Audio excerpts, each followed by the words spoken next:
Welcome inside to Skyridge High School here. JT Wistersill and Jake Hatch with you on the call today, and we got a good one for you here tonight, Jake. We do got a good one. We got a 5A power versus 6A power in Utah County. Skyridge hosting Timpview. The thing is about Timpview, don't overlook these guys. They can go man for man with this Skyridge team. They absolutely can go man to man. And speaking of this Timpview roster, who are some players you're keeping an eye on in tonight's game? Leo Almavai, their quarterback, obviously got to keep an eye on. Tei Nakua, one of their bigger wide receivers out there, got to keep an eye on as well. On their offensive line, they got plenty of talent, led by Spencer Fano, who might be the next 5-star offensive lineman out of this state. And on defensive line, Braxton Feely. Not a big kid, but very effective all the same. Mm-hmm. And when we're looking at the Falcons roster as well, when you talk about this is the team we saw a few weeks ago at Harriman. They did a really good job taking care of business. They've continued to do that. Their defense has been dominant all season. They sit at 4-0 right now. Who are the players on the Falcons that you're excited to watch again tonight? I love Snoop Ama. Tapuvai Snoop is his nickname, but he's a very good defensive lineman. Stanley Ross, another guy along that defensive front. And then Tausili Akana, 6'4", 215-pound athlete, more of a raw pass rusher. He's very fun to watch. But McKay Hillstead is a guy who makes this go on offense. He has got all the speed in the world and a very live arm. And, of course, his backfield running mate, Jeter Fenton, very, very good as well. Yeah, they tore up the Mustangs when we were out there a few weeks back. And you see the Falcons coming out right now to a roar, a packed student section tonight for the Falcons. It's homecoming night, by the way. Homecoming, yes. Yeah. So a big night indeed. You can even see some balloons getting released in the background. One of the things that you hit on too, because you talked about the key players on both sides, is the battle in the trenches tonight. If you're a fan of trench warfare, we saw a good one last week as well in Springville, Riverton, and we get another great battle in the trenches tonight. Should be fun. Whoever wins that war in the middle is going to win this game, I think, really. You got a lot of good defensive and offensive linemen on both sides, and it'll be fun. Going to give plenty of opportunities for both sides to get big plays down the field, I think, but if you can get pressure on either one of these quarterbacks, it'll give your team a chance. That's what will be interesting to see, is who is able to break through and get that pressure tonight. Kickoff just moments away here. You see both teams come out, but I mean, we've done a few of these talk to the coaches pregame, and it's not, they don't always say the same thing, but they both made sure they really wanted to hit on the point of trench warfare tonight. It's something that gets us excited as both former offensive linemen, and we're excited to get going here. Clear skies this way, a little bit cloudy behind us, but we're hoping to be all right tonight. The wind has subsided, which is the nice part. There was a pretty stiff south wind when we first got here to Skyridge High School. It subsided for the moment. The clouds are clearing a little bit. Should be a beautiful night for football.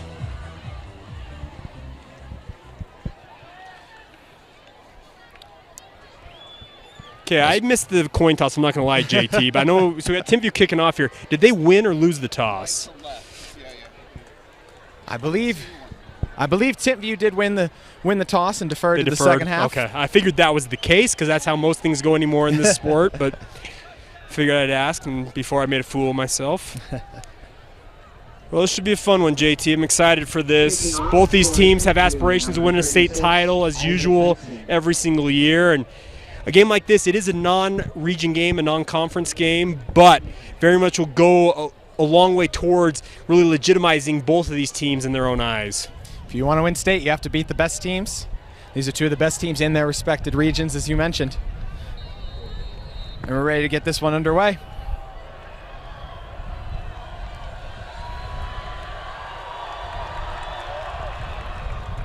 As this one is not going to be returnable, so the day starts with a touchback. Use that wind to your advantage, young man, and he did just that. So McKay Hillstead and the electric Falcons offense takes the field. You mentioned when we were out covering the Mustangs game how much you just love watching McKay Hillstead. Kid's not big, 5'11", 175 pounds according to the roster, but he might be the fastest guy on the football field tonight. Pure, unadulterated speed, but also a very, very big arm.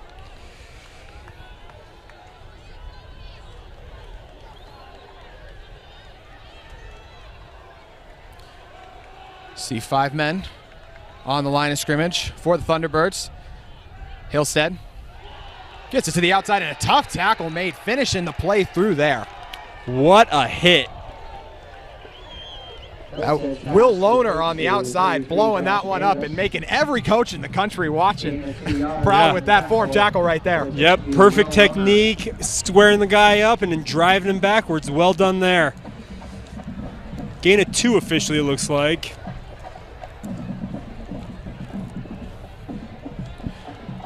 As rain starts to come down here. I said we had good Skyridge. weather, right?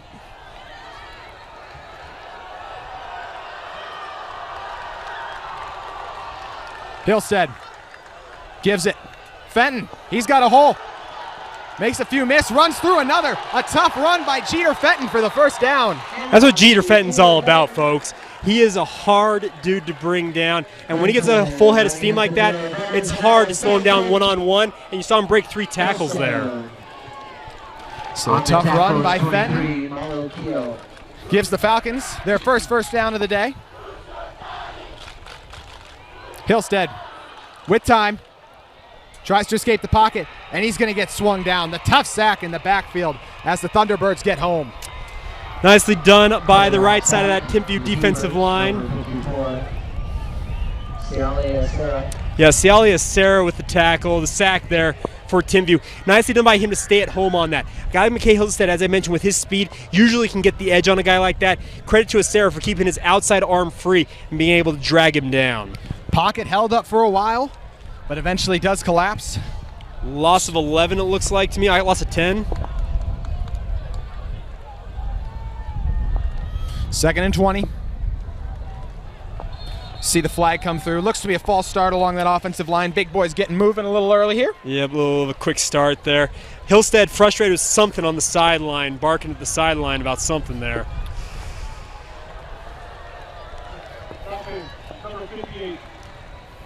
See the false start officially come through. Who doesn't like a little football in the rain, right, Jake? Oh, yeah, absolutely. Come on. I've played football in snow, rain. I've played it in all conditions. And funny enough, the rain keeps you nice and cool. Very true.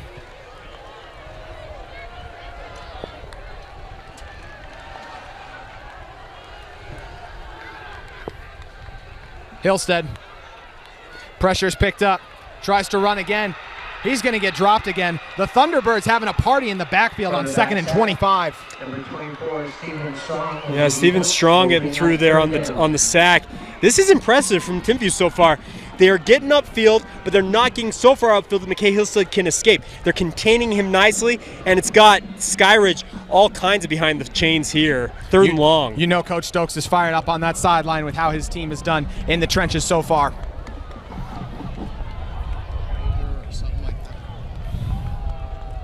First time tonight, we see the Thunderbirds go with only a 3-man defensive line, but it doesn't matter. As the give is to Fenton. It's going to be a short gain on 3rd and 25 as the punt unit about to make its way on. Well, pretty dominant first series there for Timpview on defense in particular. Very impressive from them.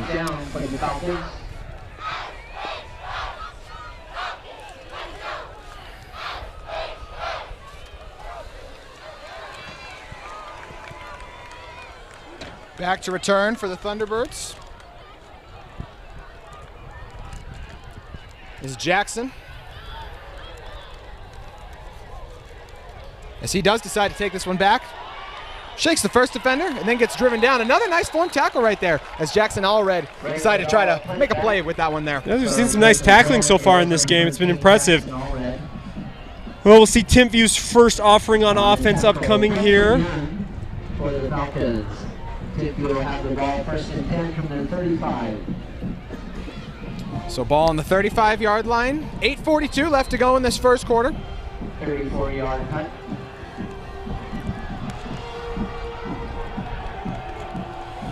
Interesting decision here from Skyridge early on. Not their biggest defensive line in there so far. See the give up the middle. And he just refuses to go down. A tough carry to start the day. Nice run there. We got a Skyridge players indicating that they took the ball away from the back there, but the official on the far side indicating ball carrier was down before that ball came out. Micaiah Backstead, the one who takes it for 5. Number 14, Micah Beckstead, running. As they give it again. For another modest gain. Interesting power football here early on from Timpview. Going I formation, running it up right up the gut. I'm interested to see how this will set them up later on, because Almavai is more of a pocket passer, but he's more than capable in the play action game too.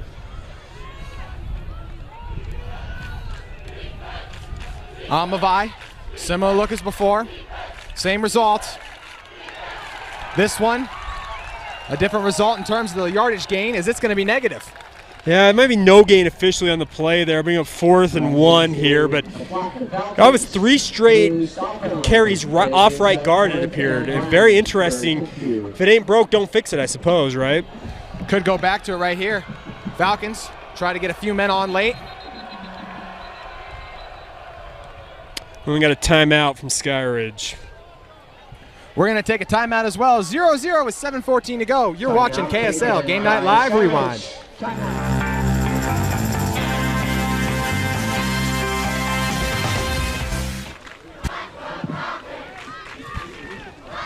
This will dry. We'll be all right. Falcons would like to thank our school sponsor, Costa Vida, fresh Mexican grill, for their support of the Falcons. Costa Vida, eat inspired, live inspired. So football game sponsors are Mint Construction, Crandall Corporate Dietitians. Welcome back to Skyridge High School. Brief rain has now stopped. Just enough to get the broadcasters soaked up here and get the field a little wet. It was actually quite like a little refreshing little spritz of water, honestly, so can't complain too much. 4th and 1. Do you like the call here from Coach Stokes? Keep an eye on QB sneak here. I actually don't mind it. You're near midfield. It's not necessarily the end of the world if you don't get it. I like the aggressive nature early.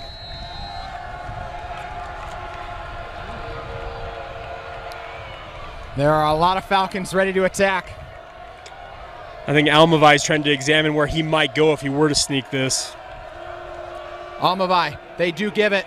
And he's going to be taken down for a loss. A great play made coming around the edge there. Okay, we mentioned Tausilia Kane in the pregame. Did you see him bust off that edge and get downfield, down the line for that play?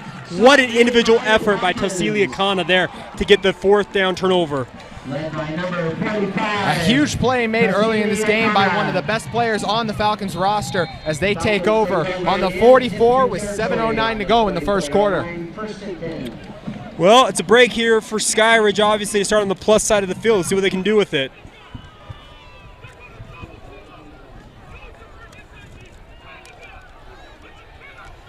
Hillstead gives it to Fenton. Fenton tries to run tough, but driven for a short gain. Decent run there for Fenton. Obviously, this Timpview defense, they look like they are ready to go tonight. They are hitting with intensity. They're not giving much room on that to that offensive line. It's just early going here, obviously, but Timpview looking mighty stingy on defense so far. 2nd and 8.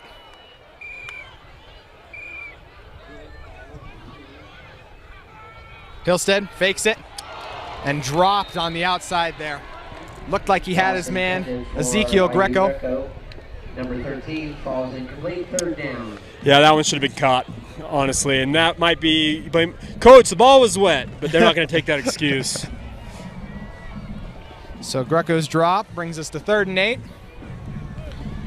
Play action work to perfection there, just couldn't haul that one in.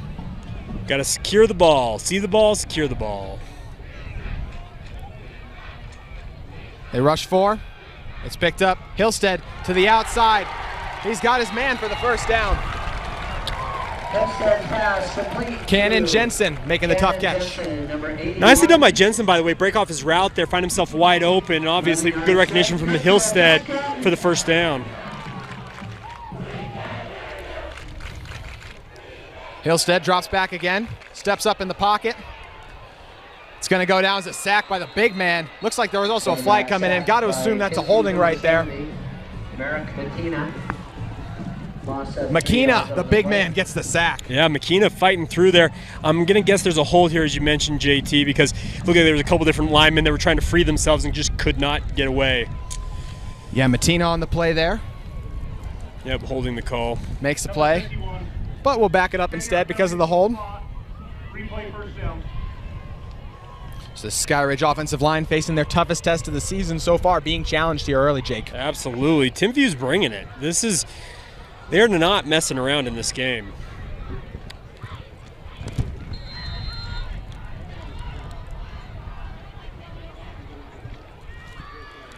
First and 23 from the 45. Halstead looks to the outside. Another incompletion. Yeah, that one right through the hands of the receiver once again. I think that's Smith Snowden. Oh, no, Kyle Valdez, excuse me. That's not Smith Snowden. Apologies for the mistake there. But incomplete pass, another drop. Can't have those.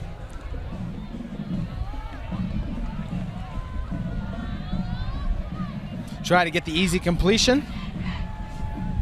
See what they do here on 2nd and 23. Pressure comes through. They give shovel pass inside. And a tough run there by Dalton Young. Yeah, Young. That was a little bit of a dangerous pass, if I'm being honest, though, because to scoop that underneath with all those defenders around, I'd be a little nervous if I'm an offensive coordinator calling that play again if there's going to be that many defenders sitting right around that. Brings up 3rd and 18. Just over 5:30 to go in the first quarter.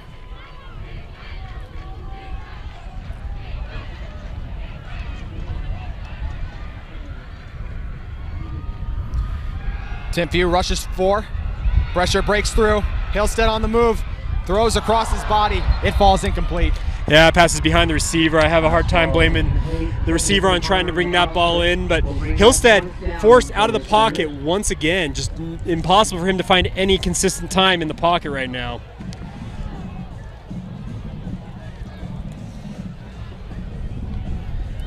So they're going to punt this one away. Try to pin the Thunderbirds. Timpview not falling for it if it is going to be a fake. They're going punt safe here. And this is a short punt. See that ball catch up in the wind like a pitching wedge into the wind? That bad boy had a bunch of backspin on it. Well, I think it was a net gain there, JT, of 7 yards, 8 yards. Oof. In terms of line of scrimmage to where the new line of scrimmage is. Yeah. So, not the best punt in the world, but with the wind in your face like that, it's kind of hard to do much else with it, it feels like. Live with the results.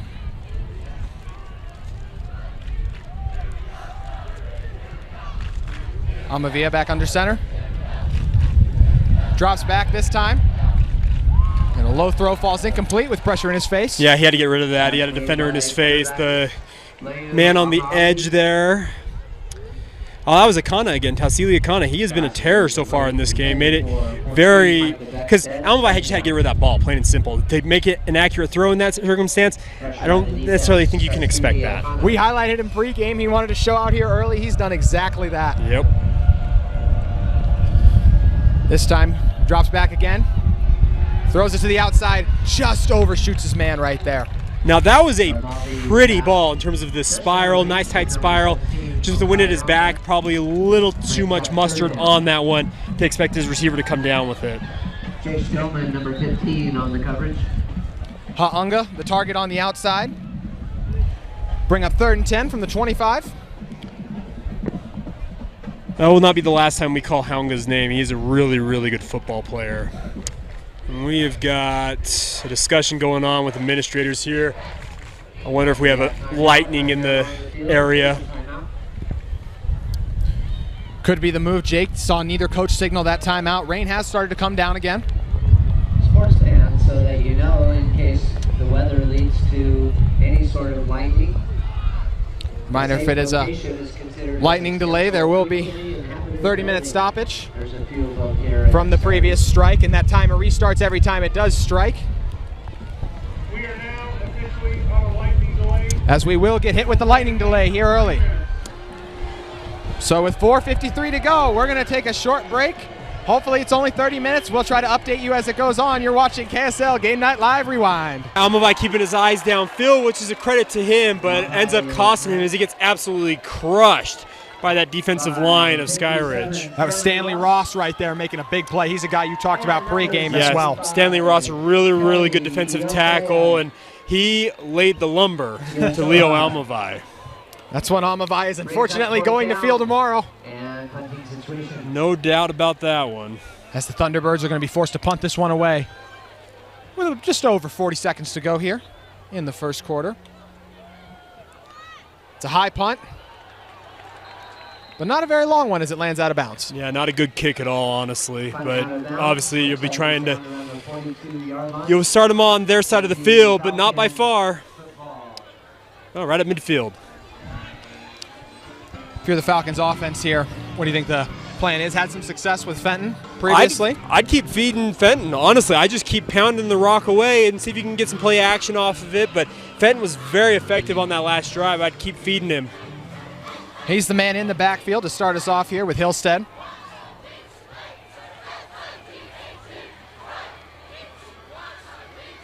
And they do exactly that, giving it to Jeter.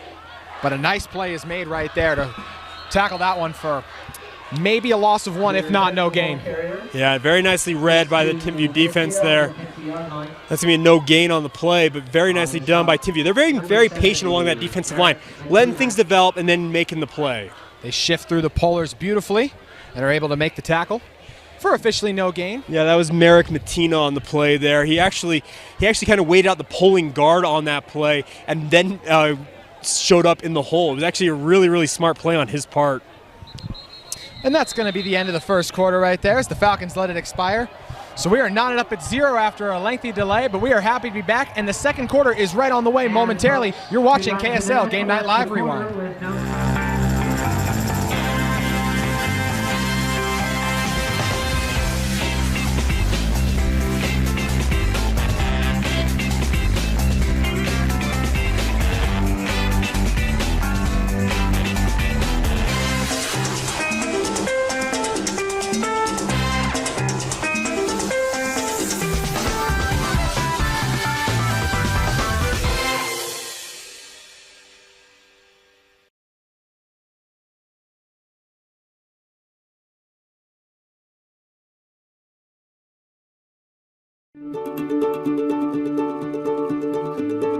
Gear up, get out, and get moving.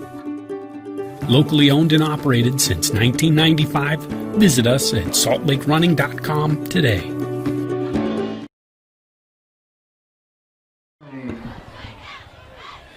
Start of the second quarter set to get underway here at Skyridge High as the Falcons offense comes onto the field for 2nd and 10.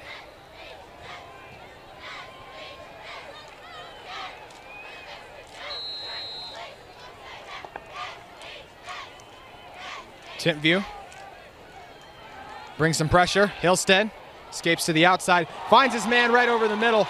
He's open, and a tough run there after the catch. A nice play made right there by Carver Cole. Colton, the tight end there, he's an absolute load. He's hard to bring down. My mistake on that one. One of these nights as we still getting used to out of the rain delay there, as you said, it was Colton there making the nice play.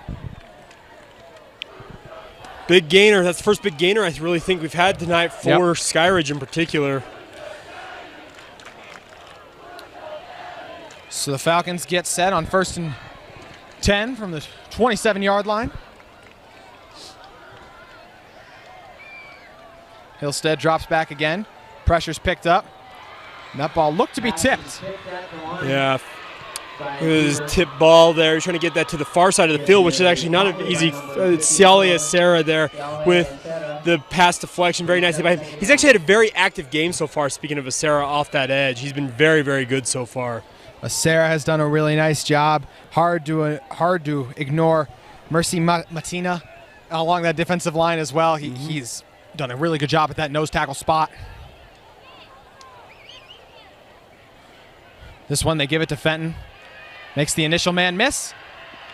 But more Thunderbirds come in, making a minimal gain. I'm really like what I'm seeing from Timpview early on tonight. They are super active along that defensive line. that bodes well for the chances that this can hold up all game long.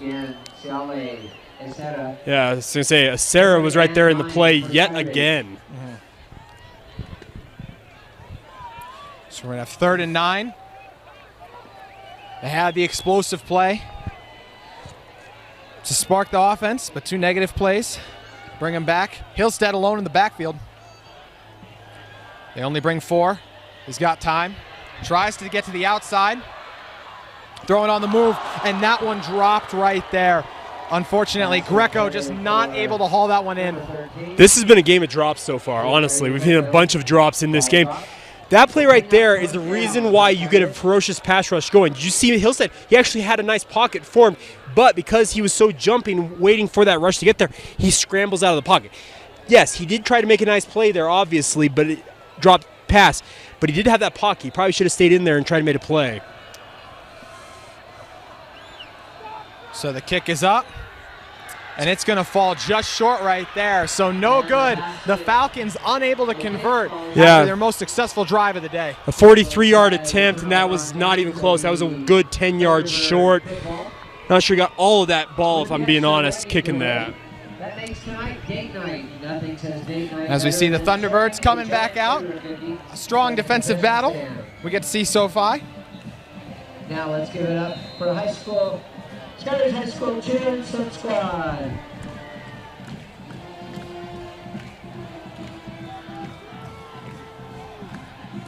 So this drive will start from the 20, and they give it up the gut. Nice tough run there. Hand off by Amazi to number 14, Micah Beckstead. Beckstead really, sorry to cut you off there, JT. Beckstead having a good game so far. Not seen a lot of success in terms of picking up big yardage, but he's making that defense find him every single play. Skyridge students, we ask you to not throw any projectiles. That would be considered battery. And support our cheerleaders. Thank you. Beckstead been the main back tonight. Comes out of this play. Isaiah Vaha in the backfield. As Amavi drops back there, and play is blown dead before it can even get off. Another late flag there from the far sideline. Apparently another false start, it appears. These flags are coming in real late. Flags, drops, rain delays. One of those nights out here at Skyridge High. No doubt about that, JT.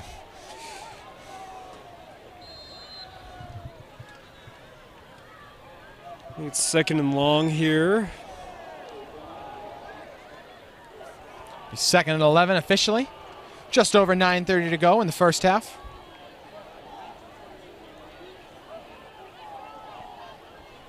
Amavi.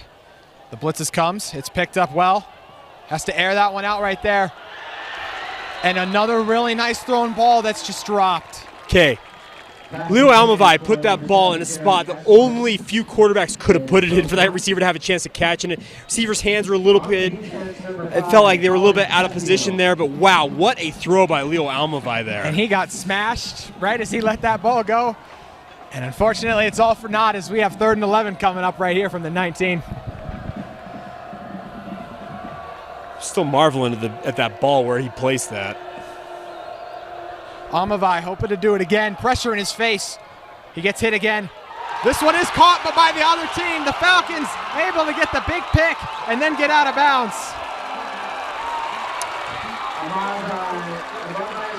Well, Almavi threw that into coverage, and Skyridge makes him pay, but when you get nice pass rush, that makes it easy on you to try and throw that bad boy up and try and pick it off. Saxon Higby doing a good job of coming over there and making the big-time play in coverage. That huge pick to swing momentum and put his team in beautiful starting field position on this drive. Yeah, Higby doing a good job, just kind of reading the quarterback's eyes, ranging over, and then obviously when that ball goes up, just playing center field and hauling it in.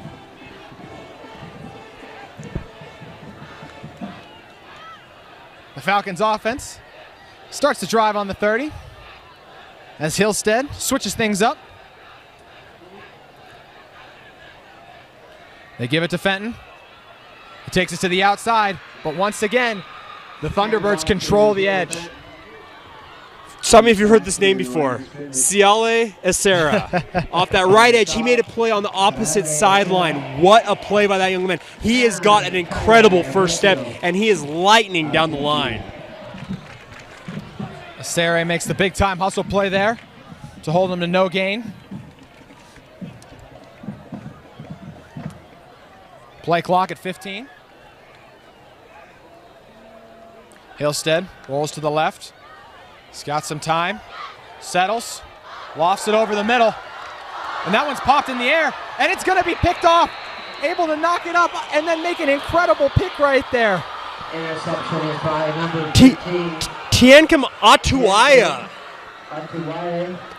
What a pick right there. To tip that ball, recover with your body, and be able to bring that bad boy in. Props to that young man. We've seen two pretty good interceptions in the last few plays. Hillstead trying to throw with a man in his face on the move. Throws it a little bit behind right there. Ball gets tipped up in the air. And as you said, just an incredible interception. Yeah, Siale Esera forced Hillstead to just keep drifting and drifting and drifting before he had to uncork that one. And like I said, Atuaya, very nicely done by him to recover and pick that ball off.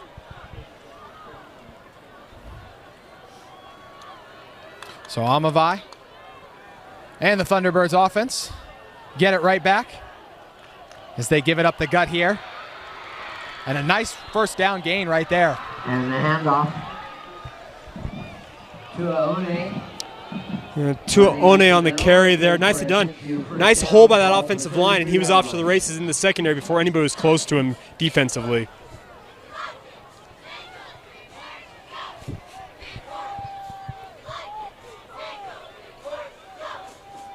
They give it right back to One. He shakes one man off in the backfield, but not before the rest of the Falcons defense is able to converge.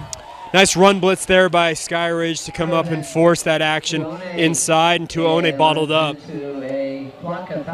Gain of 1 overall, it appears. Second down. Initial man and break that up was Carver Cole. Amavai drops back. Wide receiver screen to the outside. And the Falcons all over it. Yeah, Poke Haunga there on the wide receiver screen. But you saw Skyridge just rally to that ball. Multiple Skyridge Falcons getting right up on that. Not much room to work with, and officially a loss of 2 yards.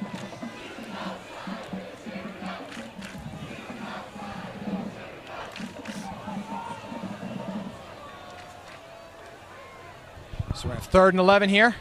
The blitz comes. It's picked up.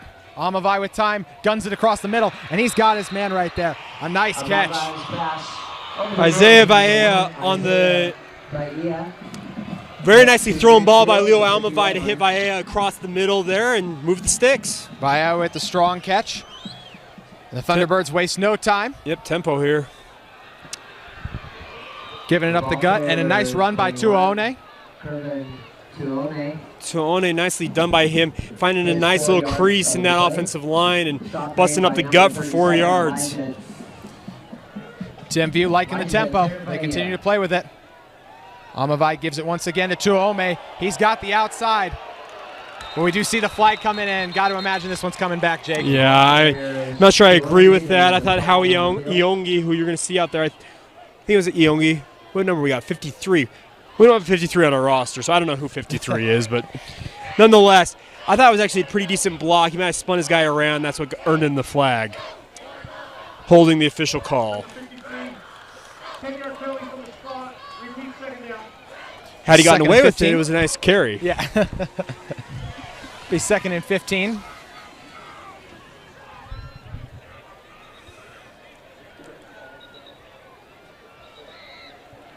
From the 43.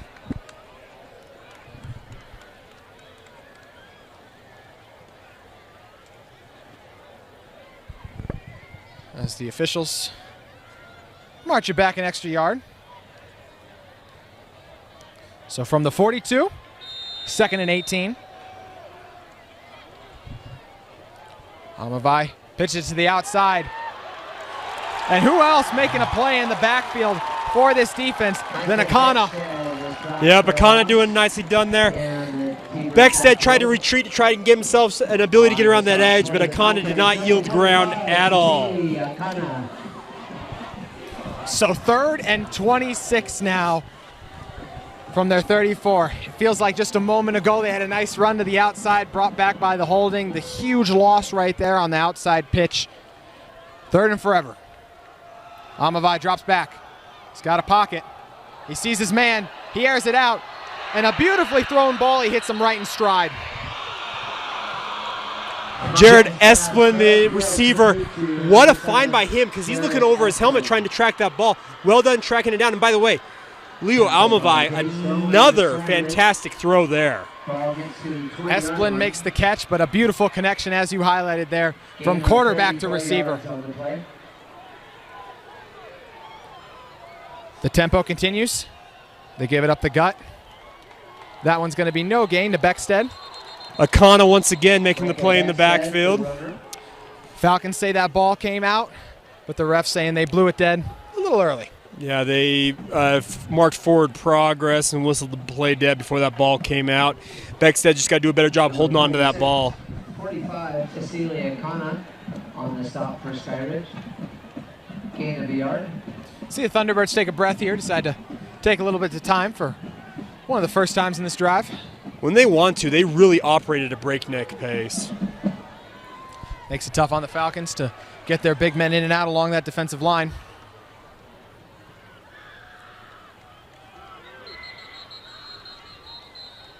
As we are going to see the flags come out. Did they get the timeout? Looks like they are going to give him a timeout. Play clock was winding down, so we're heading for a delay game. But timeout, Timpview. You're watching KSL Game Night Live Rewind.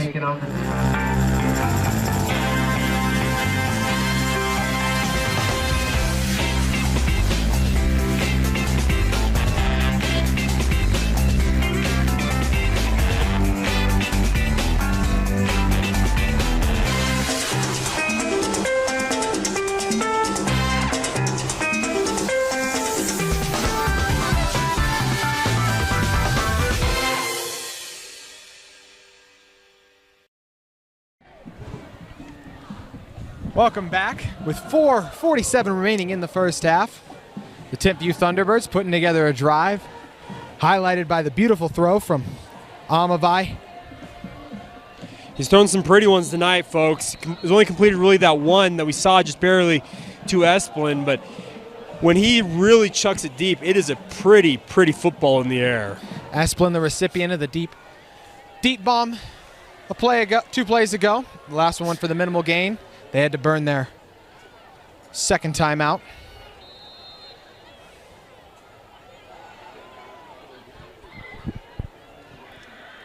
Amavai. He's got time. Throws it. But just a little too high. A little too much mustard on that one, but he absolutely shows the ability. He can rifle a ball anywhere he wants to on this field. Falcon students, we invite you to keep our campus and bring us to 3rd and 10 from the 22. Keeping all objects on your person and not letting any of them go onto the track or field. For your be interesting to see if the Falcons bring pressure here, Jake. Keep an eye. They usually like to go right up the gut, but obviously can bring it from anywhere on the field. But Tassili Akana, he's been a one-man wrecking crew in many instances tonight so far. They end up bailing out of the pressure with the bluff. Giving some time right there. And that one tipped up and picked off right there. So the big-time pick is made. Andrew Buckland.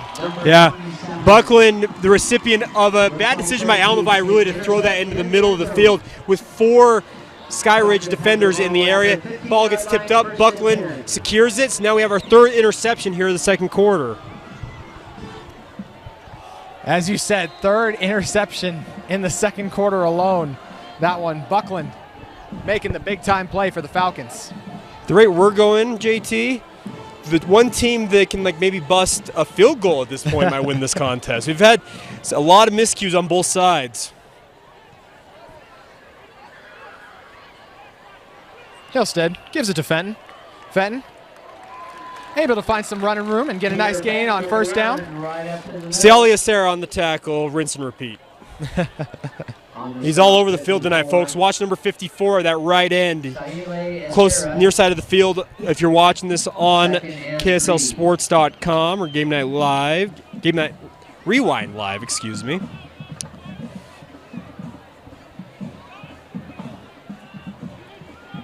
Just under 4 minutes to go. Play clock now just under 15. As Hillstead, they give it to Fenton again. And that time he's able to get the first down. Credit to Fenton. There was not much of a hole there, but he snuck through there and picked up a very, very nice gain to move the chains. Keeper defender gets close to the 30-yard line. That will be a Falcon first down. Falcons trying to put a drive together. 1st and 10 from the 30 now. Work their 4-minute offense here and get points. It'd be a really, really big thing for them before the halftime.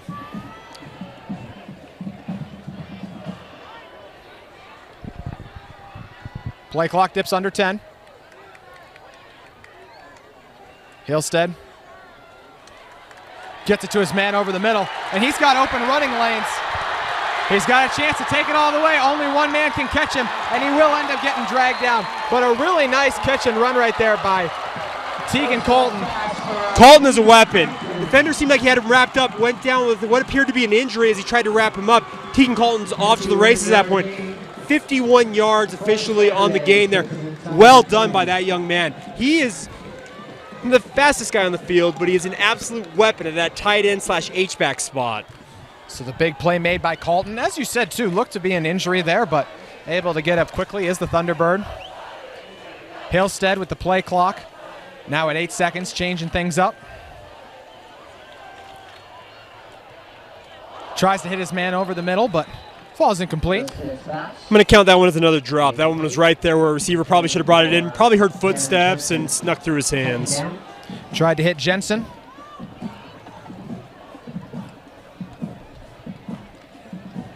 So 2nd and 10 from the 20. 2:51 remaining. A lot of time for this offense. Very methodical pace here from Skyridge. They're a team that typically, when they really get going, they'll start really running tempo, similar to we've seen from Timpview. Not so far tonight. Hillstead gives it to Fenton. Looked to be running room for a second, but he is met by a bevy of Thunderbirds. Yeah, nice hit there in the hole by the Timpview defense to stone a guy like Fenton. And he's not an easy guy just to meet and stone him like that. Well done by Timpview's defense.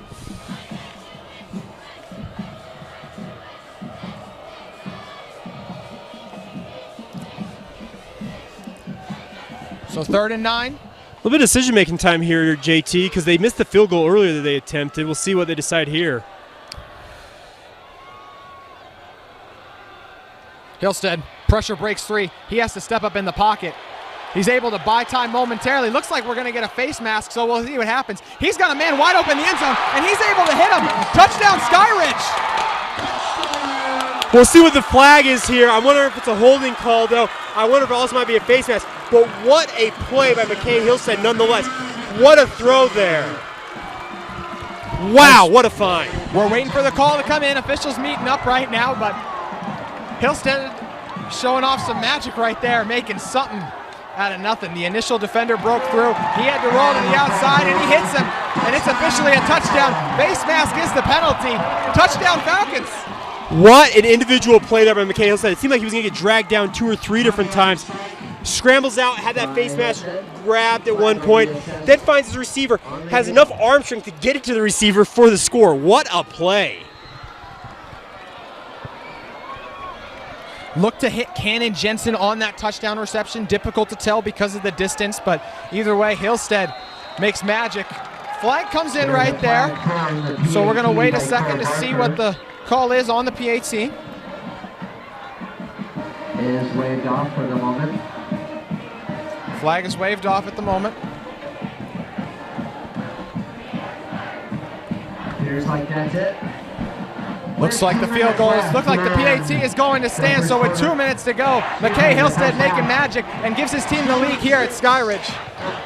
I told you folks before the game, McKay Hillstead can make magic happen, and he just showed it right there. That was an incredible individual effort by that young man to make that touchdown happen. We've still got a conference going on here with the officials. Let's see what they ultimately call. Because there was the face mask, obviously, on the previous play, but that's not going to affect this. I'm not sure what's going on here. Yeah, we saw the flag come in right after the PAT was kicked. Doesn't look like we're going to replay it, though, so will be Falcons kicking off. Thunderbirds will get the ball to start the second half, so we'll see what they do with 2 minutes. A guy with the arm talent of a Leo Almavai can get you down the field in a real hurry. Just a matter of giving him the opportunity to do that. Got 2 minutes on the head here before halftime. Discussion between Coach Lehman and our head official. Still waiting on some clarification of what exactly is going on. Personal foul moves the ball to the Timpview 45 for the kickoff. Officials just going over things. So the result of the play is a touchdown. And information in the press box. The extra point was good. The extra point was good. It appears to be confusion on the field. It almost appeared the officials were indicating a play behind. I don't know. I'm not even going to try and explain to folks. Sorry. We got 2 minutes to go till halftime. Yeah, we're kicking off from the opposite side of the field. This should be a touchback.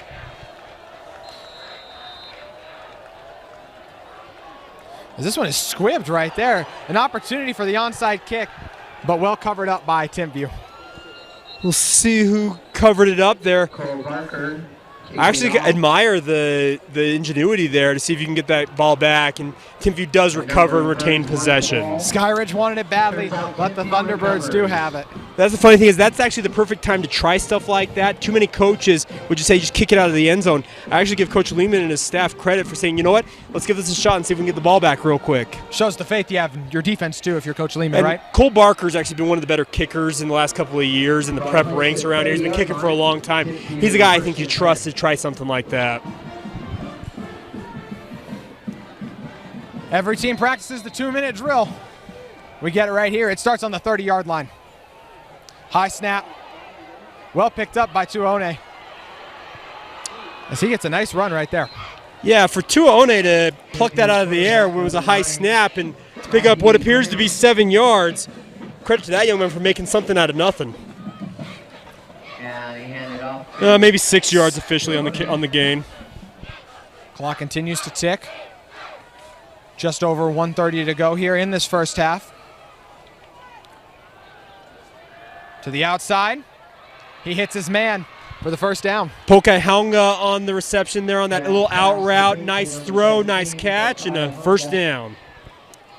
Best part, stops the clock. At the 43-yard line. Amavai gets the offense in position. They fake the give, get to the outside. Flag comes in. Likely going to get a rough in the passer here. It looks like JT in the backfield there. Haunga once again on that wide receiver kind of flare route. Nice gain all the way around. We'll see what the call is officially, though. Here the defender got to Almavai late there. I'm guessing that drew the flag. And that is the call. It is indeed roughing the passer, Jake, as you noted. So a huge boost to the Thunderbirds offense with 1:18 to go here in the first half. As a defender, you got to be smarter than that. You can't take that extra step and hit the quarterback. That's going to draw a flag every single time, and those 15 yards are absolutely critical right now in this game. First down, Timpview.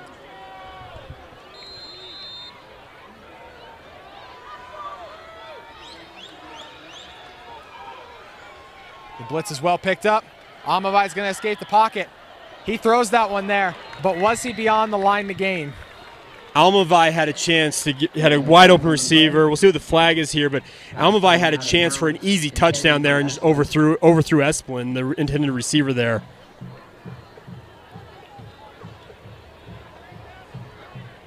Indication this penalty will be on the offense. And it will be a holding call. 10-yard penalty. First down. Well, you pick up 15 on a roughing the passer, you just gave 10 back. Yep. Well, Back it up here with 1:06 to go. Still plenty of time for Timpview to really run everything they want to run. I believe, if I'm not mistaken, yeah, Timpview's got 2 timeouts remaining, so they got plenty of time here. 1st and 23 from the 48. Amavai steps up. No one in front of him. He's going to take off, trying to get out of bounds, and he's able to do it. Yeah, Amavai is not a guy who actually runs a lot. He prefers to make plays from the pocket, but when he needs to scramble, he's got plenty of speed. Gain of 7 on the play. Gain of 7 on first down. Ball at the 42-yard line. The heads up play by him to get out of bounds, by the way, and not have to force a timeout there.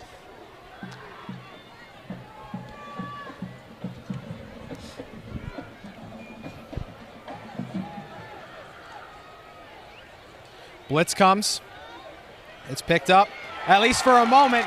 Then he gets dropped in the backfield. Trying to climb in the pocket, but when it's breaking down like that, it's tough sledding there. He's bringing up 3rd and long here. Nice sack there. I'm trying to make out the number for the defender there.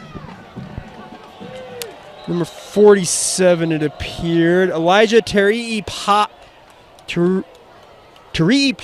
Hopefully I'm pronouncing that correctly. With a nice sack there. And as they're going to burn a timeout, we're going to take one as well, our last one of the half. With 37 seconds left, you're watching KSL Game Night Live Rewind. Gear up, get out, and get moving. Locally owned and operated since 1995, visit us at saltlakerunning.com today.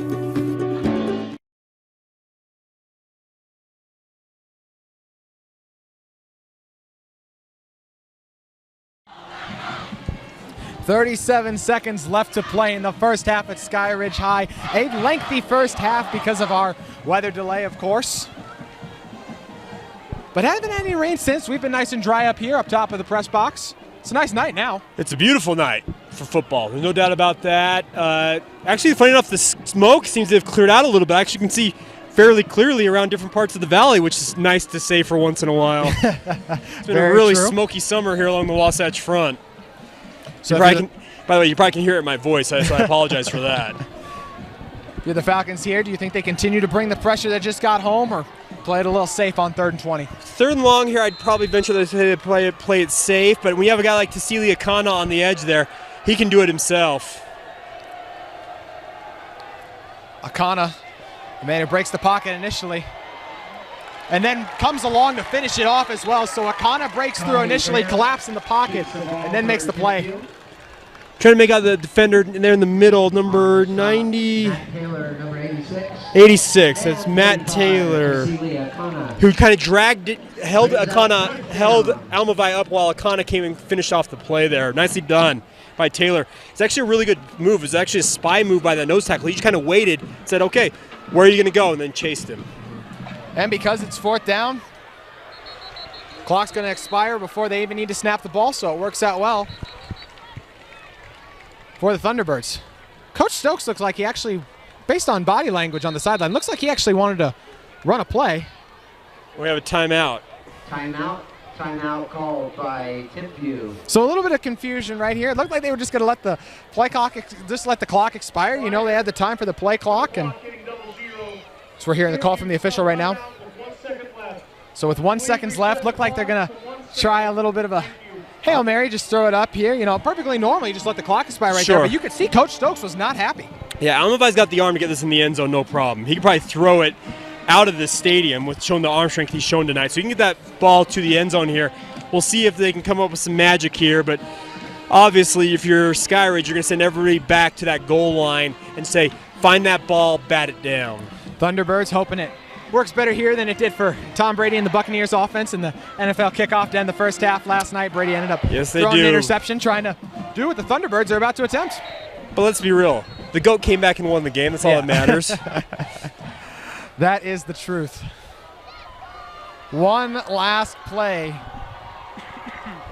of a first half that will span nearly an hour and 46 minutes.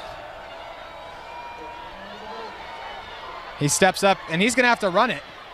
Too far past the line, and he'll just get tackled out of bounds. So we were hoping for a little bit of excitement in the end zone. Instead, we get a quarterback leaking out right there. Jake, your thoughts on the first half? I'm a little bit baffled by that decision there by Almavai to run the ball. Unless you're really going to get to the end zone there, I'm not sure what you're thinking. Just throw it up and see if you can get in the end zone. But nonetheless, not the cleanest half by both sides, but credit to Skyridge. McKay Hillstead in particular, one moment of magic and absolutely engineers a nice 2-minute drive, and they have the 7-0 lead. That moment of magic, indeed, all it takes. They lead 7-0 as we head into our second lengthy break, but our first official halftime. Stay with us. You're watching KSL Game Night Live Rewind. Second half set to get underway here at Skyridge High School. It was a defensive battle in the first, but the heroics of McKay Hillstead able to get in the end zone, able to find his man in the end zone for the nice 7 points, hitting Connor McAllister for the big-time touchdown to give them the 7-0 lead at halftime. But with the second half to get underway, JT Wistersill and Jake Hatch still here with you. Jake, what were your biggest takeaways from that first half? Just a lot of sloppiness, honestly, and I think the lightning delay played into a lot of that, obviously, because when you take a, 40 minutes some odd delay that we had in the middle of that first quarter, it's hard to expect guys to come out and stay sharp amidst that delay. So hoping the second half, a little more cleaner execution on both sides, and hopefully a good game down the stretch. Saw drops. We saw a number of misfires as well, so will be interesting to see if guys could clean that up.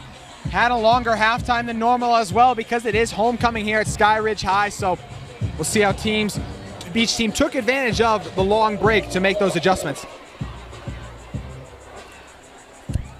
Well, we're about to get underway here, JT. Should be a fun one. I'm looking forward to this. Timpview finishing up their brief warm-up here, and we'll be back underway.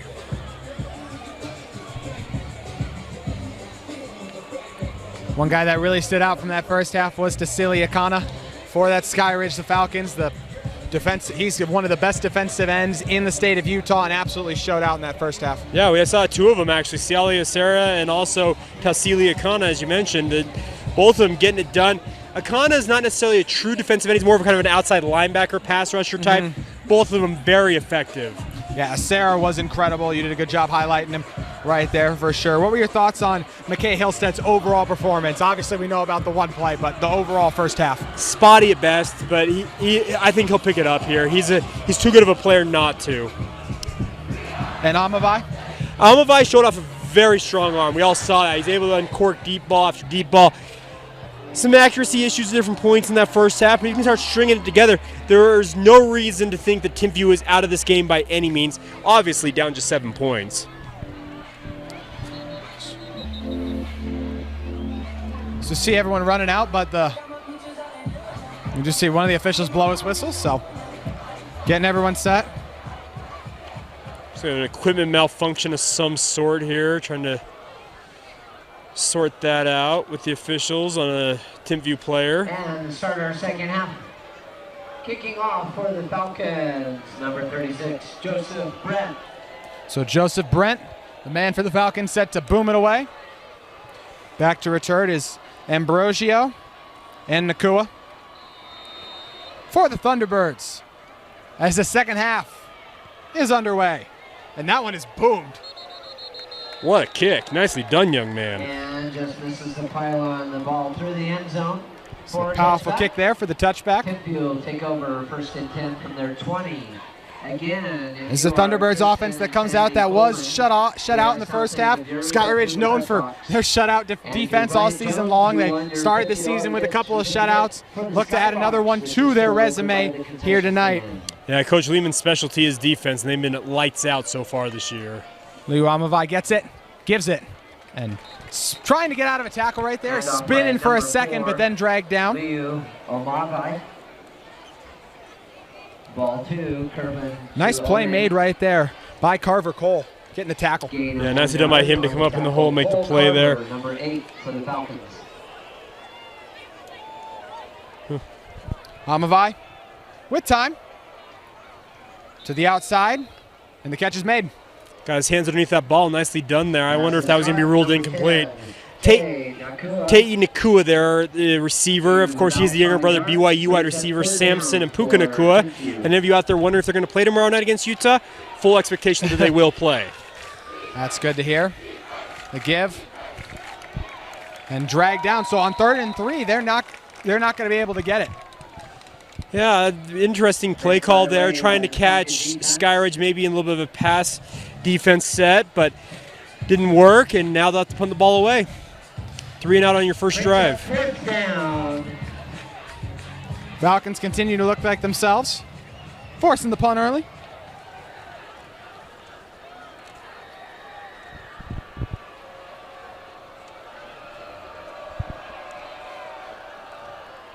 This one, a nice high punt.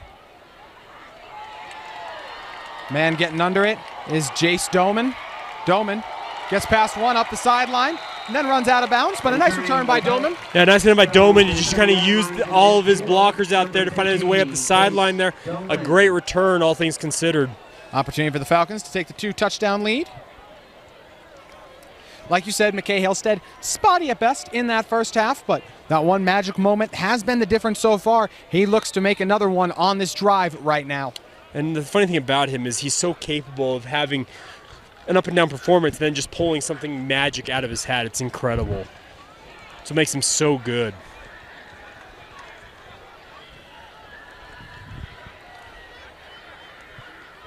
Halstead gives it to Fenton, and Fenton is looked to be tripped up maybe. That's a grass goblin that got him there, sure appeared. Maybe some water still on the grass there. Couldn't keep his footing and goes down for a loss. Loss of 3 officially coming in, so a tough start there. Gotten by the grass goblin, as you said, Jay Catch. We've all been there playing games. You just step and your footing goes right out from underneath you. It's not fun. Halstead and Fenton, still the 2 in the backfield. Halstead airs it out. Got his man. Near the marker, a nice pickup on second down. Make it 3rd and short here. It's what you wanted there on that play, especially after losing that yardage on first down. Davis leaping up, making the catch to leave everything on the table on the 10-yard gain. On the stop, number 23, Marlo Keogh of Timpview. Marlo Keogh, one who drags him down short of the line of gain.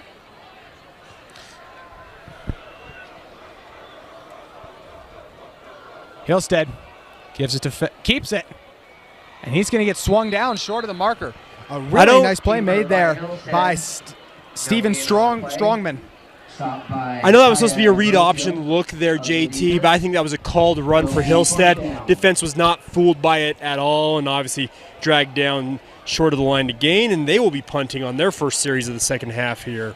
Misspoke. Steven Strong, the one making the play for the Thunderbirds. So a couple 3-and-outs to get us started here with just under 9 to go in the third quarter. Wonder if Timpview's going to come after this. They do look eager. Another booming kick. Does not take a good bounce for the Falcons. That one kicked right backwards, so Timpview back to work on offense. Falcons down at the 22-yard line. Timpview will take over 1st and 10. Joseph Brandt, the man with the booming punt right there, unfortunately takes that poor bounce back. Seen 2 good punts so far in this second half, so pretty impressive. Punters putting on a show to get us started here. Amavai pitches it to the outside, making a nice cut back to the inside there is Tuaono. Tuaone, nicely done by him, punishing the over pursuit by Skyridge's defense there. Took a big hit at the end of that play and kind of got twisted up, and yeah, he's limping off a little bit. I was wondering if he was going to stay in because he got twisted over pretty good. Yeah. Tough hit for Tuaone to take right there after a strong 5-yard carry. Ball gets to the 26-yard line.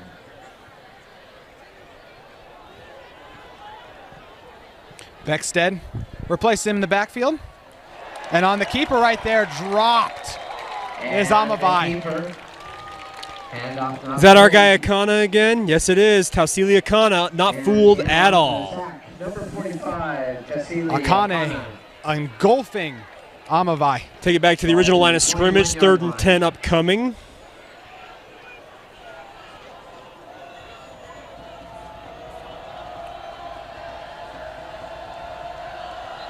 And they are going to get him with the hard count. The neutral zone infraction against the Falcons defense will allow him to get that 5 yards right back. I'll say it and say it again. I say this probably every week. I'd like to see that rule change where defensive players can get back if they don't make contact. I get why the rule exists. I just like to see it more of the college ranks in the NFL where, yeah, if you draw a guy to make him force him to move, sure, call it. But if they can get back, let him get back. 3rd and 5 from the 27. Pressure's picked up. And that one broken up right there. A nice job coming over and making a play right there was Saxon Higbee. Yeah, and another suspect decision there by Almavai to throw that into traffic. He's lucky he wasn't picked off once again there. Blocked by the Falcon defense. Brings up 4th down. The Falcons with 2 returners back again. Feels like only a moment ago we were talking about the return by Doman. Yep. Gets a chance to do so again. Nearly blocked there. All things considered, a pretty decent kick. Gets a nice friendly bounce too for the Thunderbirds. Number 5 punt goes into Skyridge territory. Falcons will have it at the 29-yard line. So on the 29-yard line, this drive's going to start. Well, stalemate so far in this 3rd quarter, JT. See who can break out of it, because it's been 3 and out on both sides so far each time they've gone out there on offense. The Falcons offense looking to change it here.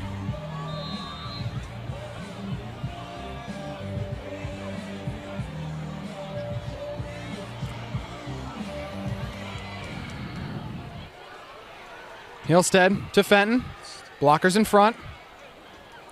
And once again, Thunderbirds all over it. Yeah, Thunderbirds just rally into the ball. Nice tackle there to swallow him up, not allow him to get a full head of steam. Number 6, Jeter Benton, the ball carrier. Gain of a yard on the play to the 30-yard line. Tackled by number 20, Mordecai Nifoa Monga. Mordecai Mahoa Monga, the one who makes the stop there. With 6:45 remaining. 2nd and 9.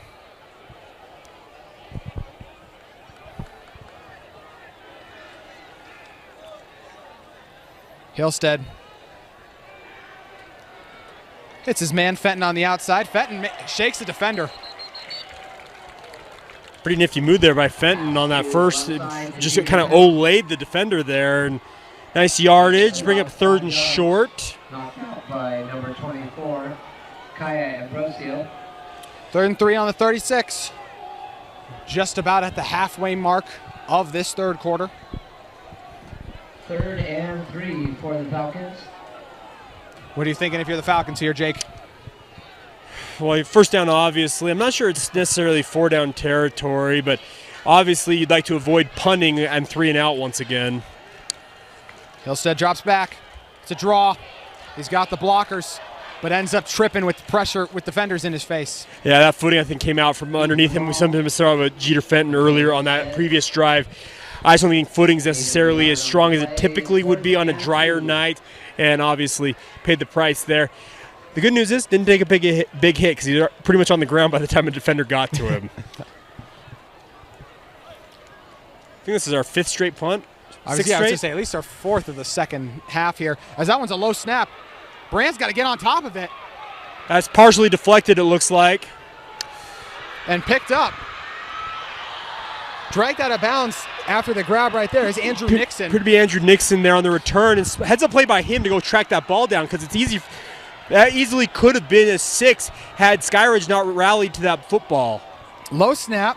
Brant very nonchalantly almost, not in much urgency there to get on top of that one and boom it away. I'm not sure it ultimately, I couldn't see if it actually got deflected, but the ball came out like it got deflected. And then obviously Nixon heads up play, track that ball, go get it, and set his offense up in very prime position. Maybe the best field position they've had all night. Thunderbirds with it on the 17. Amavai dropping back. Stepping up. He's got room to run. And he goes for the slide. Nice yardage, 4 yards, and you'll take that on 1st down all day, get you ahead of the chains here, and live to play another down. As you said, much more comfortable in the pocket for Amavai. It's not that he's not athletic, folks. Let me be clear about that. He's just a guy who's been well-trained, make plays from the pocket. Smart, too. Doesn't want to take those brutal hits that we've seen a guy like Hillstead take a few times. Pressure comes through on that one. He's got to get to the outside. Tries to jump pass, and that one gets deflected. Credit to his back by the Tua One. I don't know if people saw that, him coming back and picking up that blitzer coming right up the middle. Credit to Tua One, keeping Almavai from taking a big hit there. And unfortunately, Almavai couldn't make the play there as he scrambled out of the pocket. Brings up 3rd down. The worst place for pressure to come through, right up the middle, happens right there. And just like that, a promising drive hits 3rd and 6. Quarterback's best friend is a running back who's willing to take that guy on, and credit to Tua One for willing to do that. Amavai with time, moving around, guns it, and hits his man for the 1st down. What a throw by Almavi to Jared Esplin there. He gunned that between two defenders, hits him right in the numbers, and suddenly we have first and goal. Esplin with the big-time first down right there, taking a knee almost as he caught it. Almavi showing off all of his arm strength to get that ball in there. A tight window, and he fit it right in. And some movement by the big boys up front. Bit frustrating if you're the offensive line coach and the offensive coordinator. Pretty much the entire offensive line jumped on that. Wouldn't surprise me if it's a call. False start, the entire offensive line. I've heard that call before. We actually heard it last night. Yes, we did. We did hear it last night on the NFL game. False start. Rare you get it to start the season. I know. Again, paging Kristen.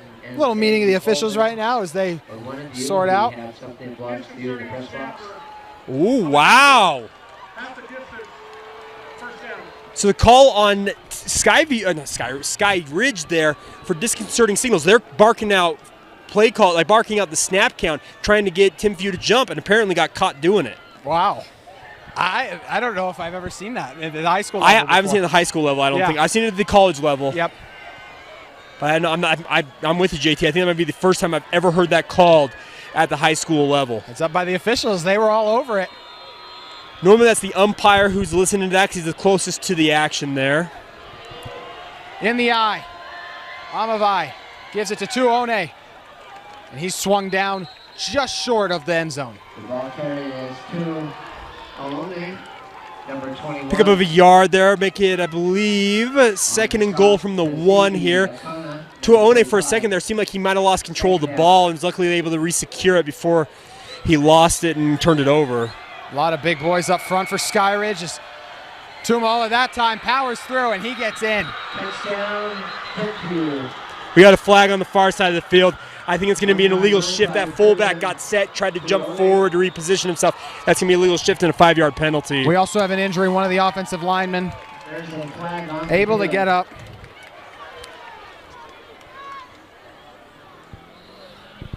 You see an injured man hobbling off for the Thunderbirds as well. That is a tough break for this offense. Fullback tried to reposition himself, but when you put that hand in the dirt, you cannot come back out of your stance. It's an illegal shift. Unless you go in motion, obviously. So the illegal shift takes the points off the board. Oh, so the wide receiver may not have been lined up correctly on the far side. Yep, illegal formation, officially the call. Changes the play call in here for Timpview, obviously, going from the 6 versus the 1. Will be interesting to see how it plays out here, but one would expect this very well to be 4-down territory for the Thunderbirds. I'd expect nothing less from Coach Stokes and company.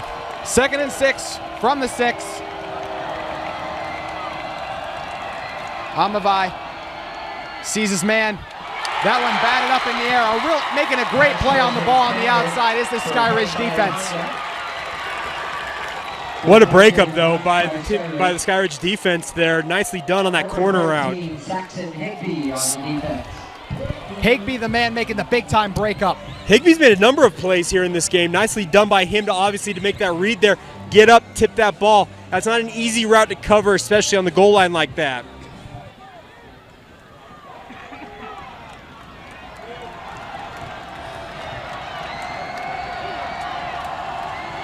Falcons crowd gets loud for 3rd down.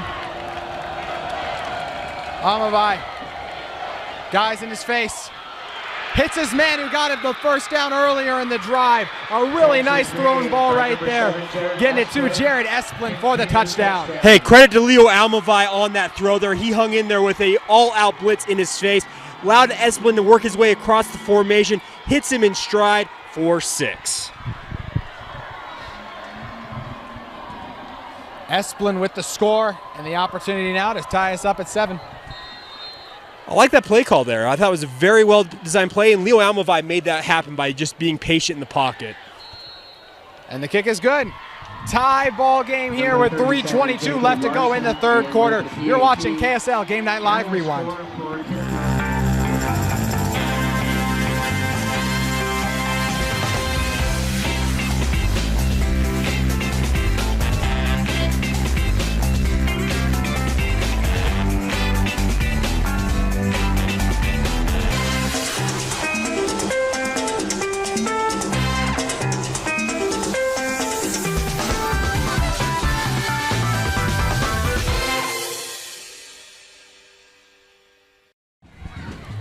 A tie ball game at 9:27 at Skyridge High out here late night with our rain delay, and we have a great one going.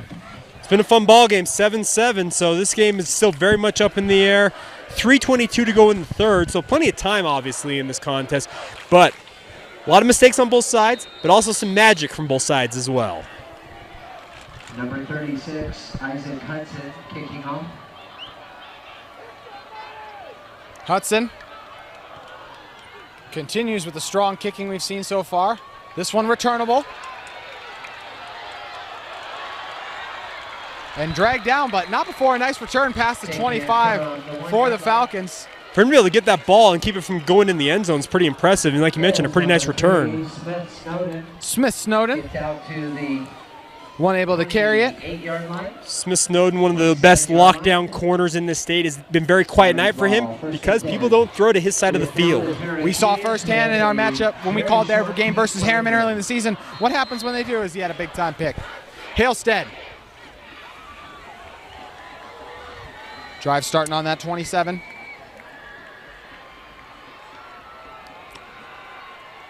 Halstead escapes the pocket. Gonna run up the sideline, but able to get out of bounds, avoiding a hit. The old adage, first down, out of bounds, or get down for a quarterback. Those are your three options, and he took the option, I'm going to get out of bounds and not take a hit. Nice yardage, though, obviously. Pick up 6 yards on first down, you'll take that every time. We talked about it in the first few series before our weather delay. What a job this Thunderbirds defensive line did containing Halstead in the pocket. And you see right there, they try to contain him, but he's just speed allows him to get to the outside still. JT, not sure if we have any Utah State fans watching us, but the Utah State Aggies trailing North Dakota 21-10 in the second quarter. Halstead, he's going to get dropped. Somehow stays up. But that just allows more Thunderbirds to get home. Obviously, the home faithful are going to be unhappy. He got dragged to the ground there. I'm not sure what else you expected those defenders to do. It's their job to make sure that he is down. They're just doing their job. Foster, the initial man to get through for the Thunderbirds. Halstead somehow got out of it, but spent so much time trying to shake him off. The rest of the guys get through. Yeah, Timpview rallied to the ball at that point. Obviously, you don't want to take that sack, but you're still only at 3rd and 8 here, so it gives you an opportunity. You can still move the sticks here relatively easily.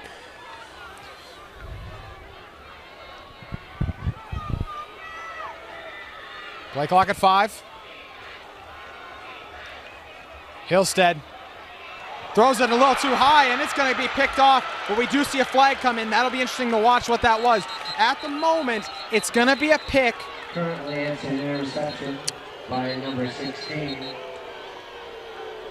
Tegan Carlton took the shot in the back there as he tried to go up and get that ball. I do wonder what they're going to call here. I wonder if it's pass interference. That ball was not necessarily catchable, but I don't know what the ruling is here. We'll see what they decide. They are conferencing down here. I wonder if there was another flag here along the sideline, though. There were some extracurriculars that were happening near the sideline as that play finished up. At the moment, a pick by 16. Personal foul. Defense, hitting a defensive player.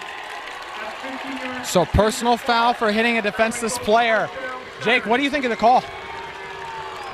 I get why they called it. I do get why they called it. I don't like it. Yep. So can I be clear about that? Yep. I get why the call exists, but you're asking a defender to say, oh, well, I think he's defenseless. I can't play football. So that's the tough part here.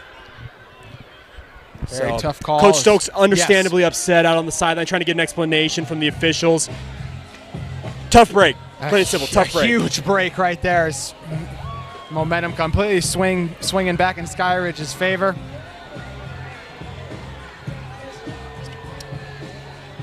All right, here we go. First down. Oh, no, we got fourth down? First down? I don't know what we got here. First down, First down.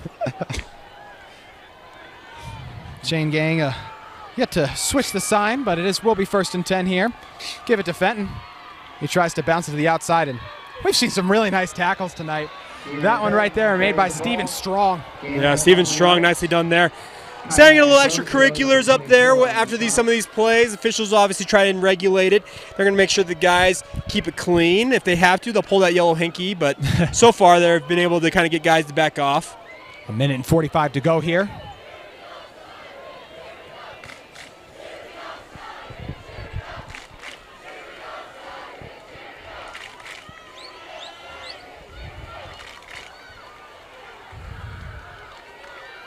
Hillstead, play clock at 5.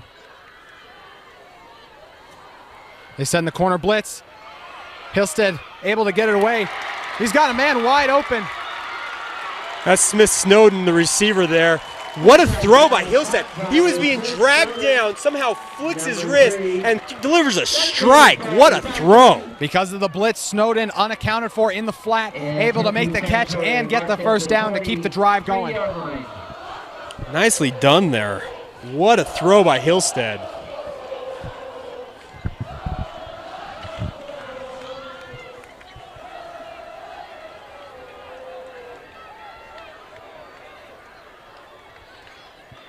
Hillstead gives it to Fenton. One lead blocker in front. Charges ahead for a modest gain on first. He'll take that all day long from Jeter Fenton, following his blockers, obviously, and just finding a gap and plunging forward for 5 yards. You'll take that. 2nd down and 5. Now under a minute to play here. No rush Andrew Nixon for Hillstead and this offense.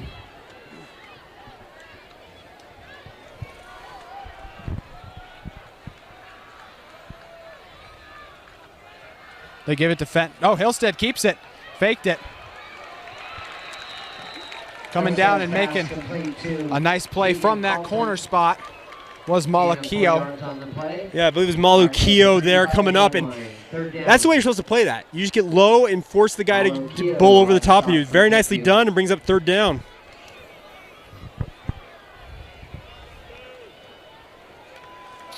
About 20 seconds left on the play clock, 10 left on the scoreboard. We expect them to not run a play here, but Hillstead says, I'm going to run one anyways. Gives it to Fenton. And Fenton with the strong run for first down. Nice way to send out the 3rd quarter. Nice hard-nosed run and a first down. Hard-nosed run indeed. And that's going to be the end of the 3rd quarter. We got a tie ball game here at Skyridge High. You're watching KSL Game Night Live Rewind.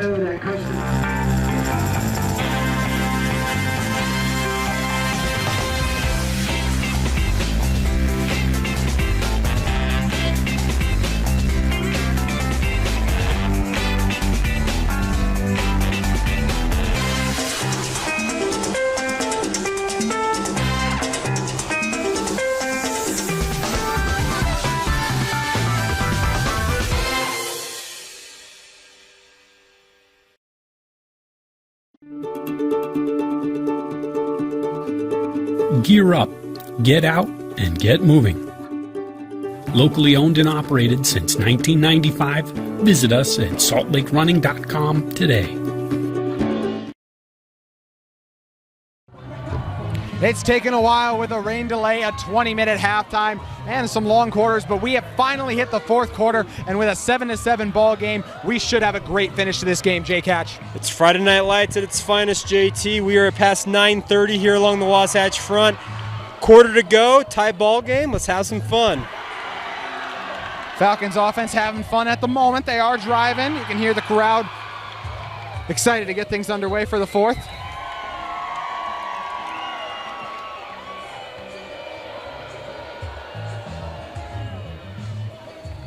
Looks McKay Hillstead trying to get everyone lined up right here. Play clock is yet to start, so he's got time. 1st and 10, ball on the 29. Blitz comes through. Hillstead trying to get to the outside. Throws off his back foot, a dangerous throw, but you see the defender slip. We've seen these quarterbacks make some questionable decisions tonight. Yet another one right there. That's a ball that if you're going to throw it out of bounds, young man. Throw it out of bounds. He's lucky the defender did not have his footing and able to rally to get to that football. An incredible effort by Hillstead to get away from the defender. Yeah, and then Sialia Serra was in his face once again. looked like it was going to be an incredible throwaway. Instead, a very dangerous throw. Hillstead with the keeper. That time, Turf Monster. Yep. Footing still being an issue. Obviously, with your cleats, you're used to one way, and when it gets wet, things change. And loss of 3 yards officially for Hillstead there. And Kaya Ambrosio. I think it's 3rd and 13. For the Falcons. Big opportunity here for Timpview. A promising drive for the Falcons, in danger of stalling here. We'll see if the Thunderbirds will send pressure. Hillstead with a pocket. Buying time, backpedaling, just throws it away. Once again, Cialia Serra getting off his block there just to force the throw from Hillstead. Hillstead has not had a lot of time in the pocket tonight. That's a big credit to Timpview, especially that defensive line. They have been ferocious all game long. Offense stays on the field on 4th and 13. Interesting decision here. Hillstead is capable of that quick kick, that quarterback punt. We'll see what happens here. Is that what you're expecting? That's what I would expect here, but we'll see. They got to hurry here if they're going to do it. 3 seconds on the play clock. Hillstead not going to get it off. That play clock's going to hit double zeros. Coach Lehman will opt to call timeout instead. He takes a timeout. We will as well. 11 minutes left to go. Still got a tied ball game.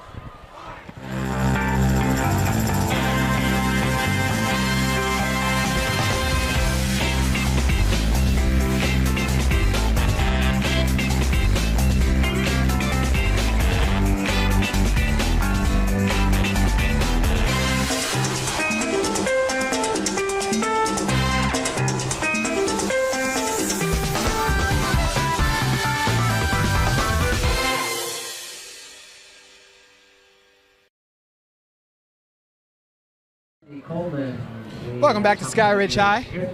4th and 12. Offense still going back out, Jake.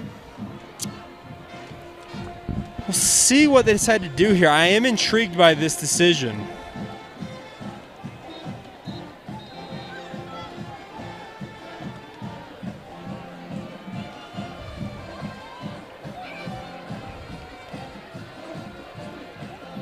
See officials getting in position.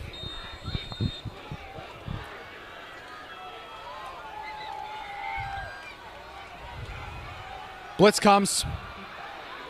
Hillstead trying to escape, but there are men there on the outside. And he's going to get dropped for a huge loss on 4th down. That was a bad decision right there by the coaching staff, Coach Lehman. Even worse decision by Hillstead to retreat like that, because you just turned decent field position into great field position for Timpview. Foster, the one who's able to get home. You see Hillstead kind of trying to escape to the outside, but they had guys out there waiting for him, kind of spying him. I'm baffled at that play call, honestly. I don't understand the thinking there. Honestly, I can't defend it in any way, shape, or form, because I get you maybe too far for a field goal, but what are you doing? And Dominator by Home Sports. And I don't know. We'll see if it backfires here. Yes, we shall. Just under 11 to play. Pitch to the outside to One. We tackled for no gain. That quick pitch to the outside, an interesting play call there, and obviously Skyridge did well to set the edge and rallied to the football, and a nice tackle. No gain on the play. Number 21 to One to the original line of scrimmage, 2nd down. Amavai checks with the coaches. 15 on the play clock.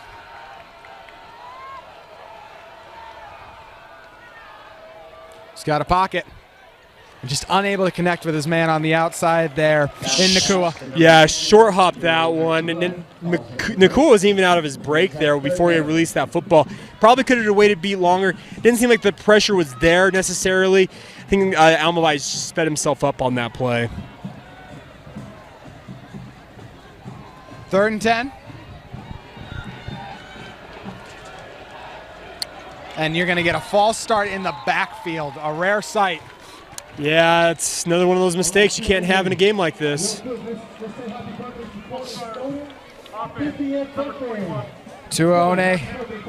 Man moving a little early there. So a great opportunity because of the deep sack, the loss of yardage. They get the ball. It looks like they're going to have a great drive. Now that in danger of stalling on 3rd and 15 from the 41. And as a back there, the funny thing is that what you're supposed to do is just act like you're going in motion to get away with it. But inexperience there. Blitz comes. Picked up. Amavai. He hits his man down the field. Who else It's his guy, Jared Esplin. What a receiver Esplin is. He is fantastic and just finds himself open downfield. Leo Almavai's like, all right, I got this, and just zings it in there. Nicely done. Down to the 21-yard line. First down, Timpview. Esplin, the breakout player of this second half. He has been making moves. He had the touchdown, obviously, down in this end zone in the third quarter there, and nice play there. The give. Up to Tuone. Nice spin move. Tuone with a tough run for a first down. This offense is clicking. Yeah, Tuone, very nicely done. Nice juke move, spin, another juke. He's showing off the X and B buttons all night long. And I just mix my metaphors with PlayStation and Xbox. I get it, folks. This is going to be a flag on Skyridge right here. They were trying to run guys off the field, and a guy in the backfield had to run, try to get back on sides basically because of that confusion. So that tempo, you mentioned it earlier, it's at a breakneck speed sometimes. Yep. Pays off right there. Yep, that's what it's all built to do. Wear out your opponent, and then they make the mistake. That's when you attack. Got a conference going on here with the officials. Be interested to see if there's another call there, because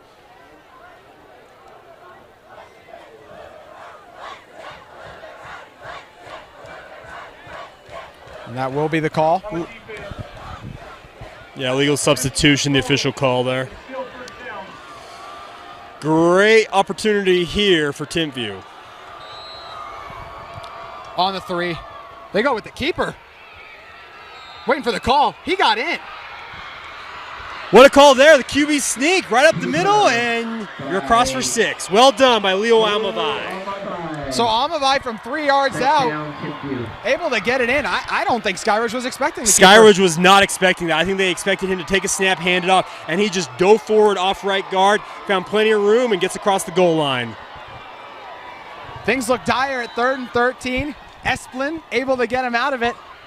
And then finishing off is Almavai right there. And the kick is up and good. So just like that, after trailing 7-0, the 14-0 run capped off by the QB sneak. The Thunderbirds lead 14-7 on KSL Game Night Live Rewind. Gear up, get out, and get moving. Locally owned and operated since 1995, visit us at saltlakerunning.com today.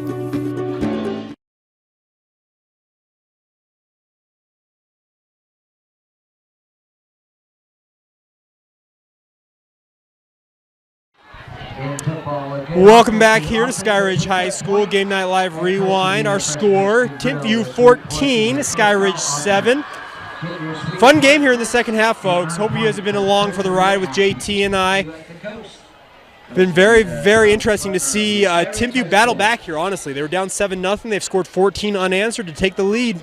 Coach Stokes got to be fired up about the fight and toughness his squad has displayed so far. And, you know, we talked with both coaches pregame, as we mentioned, about that line of scrimmage. And really, this is a Skyridge offensive line that we've seen over the course of the season has protected McKay Hillstead really well. And tonight, they've just had a tough time doing that with the overwhelming pressure.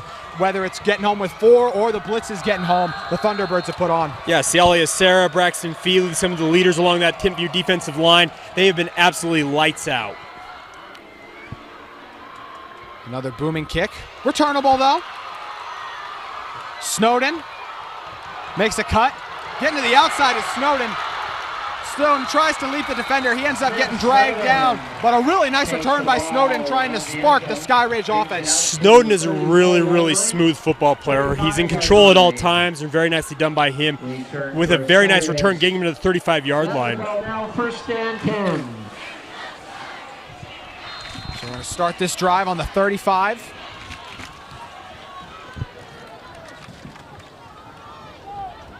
Hillstead and Fenton with plenty of time.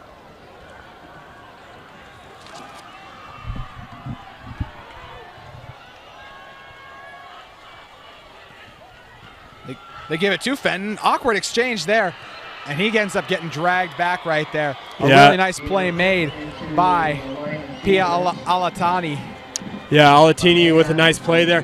There seemed like there was some confusion. I think McKay Hillstead said, hey, I'm pulling this ball out. Fenton's like, no, you're not. I'm taking this. Welcome to running back exchanges sometimes. Loss of 1.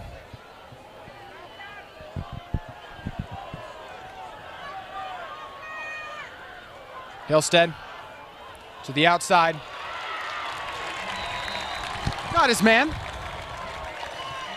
Catch by number 19, Connor McAllister. McAllister on the reception there. Able to get a nice gain to prevent a 3rd and long. Makes it 3rd and 3. Yeah, nicely done there. Nice job also by the Timpview defender to get up there, make a nice tackle in the open field. Hillstead, blitz coming. Tries to gun it over the middle. Broken up, incomplete. What a PBU there by Timpview. Nicely done, timed it perfectly to get up. Malukio, excuse me, the defender there, breaking that up.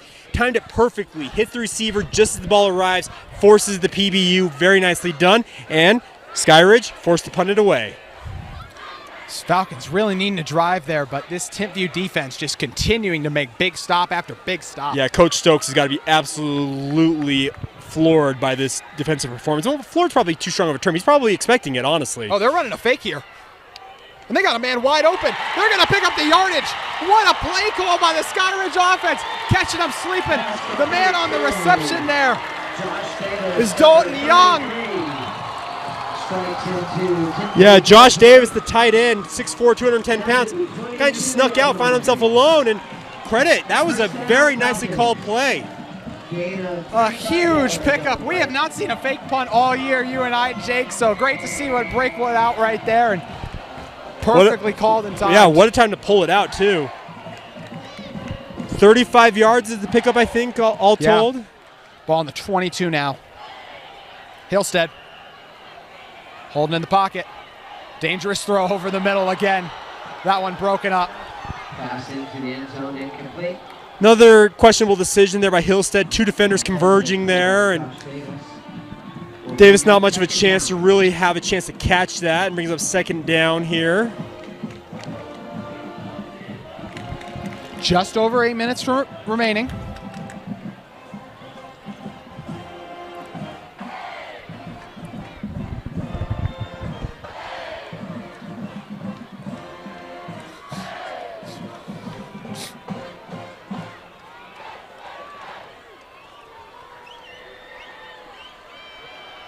Hillstead to the outside, hits his man.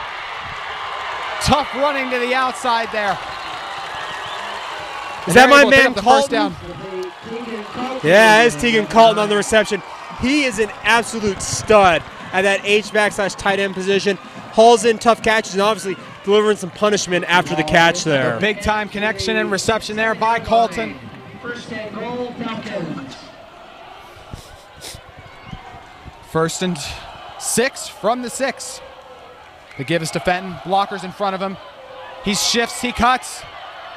He stumbles, but he gets in the end zone. Jeter Fenton with nice running, following his blockers, able to get the touchdown. Nicely done by Fenton, following his blocks, as you mentioned. Nice footwork as well to avoid outstretched hands of defenders. Dives across, and we have a 1-point ball game suddenly with a chance to tie it up right here. The huge fake punt pays off big time around a 30-yard game, as you mentioned, Jake, and an opportunity to tie this ball game up with 7:41 to go right here.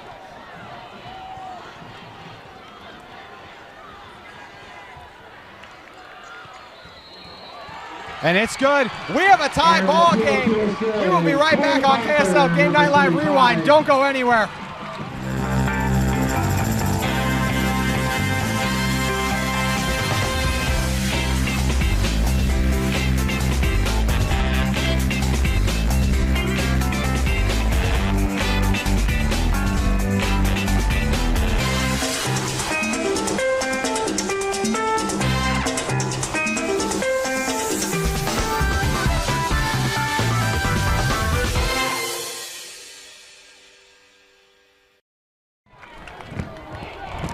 Timpview student section, we appreciate your patriotism. Welcome back to Skyridge High. What a game. That's all I'll say. Oh, you're having fun here, folks. If you're not having fun in this ball game, I don't know what to tell you. We've had turnovers. We've had fake punts for touchdowns. We've had long third down completions. It's been great. We've had mistakes. We've had lots of big plays. It's been a complete football game, folks. That's all I can say about it. Thunderbirds, Eagle to pick up where they left off in the end zone. First time today we've had consecutive scores, and we continue to see some booming kicks out here as well. That we have. All right, well,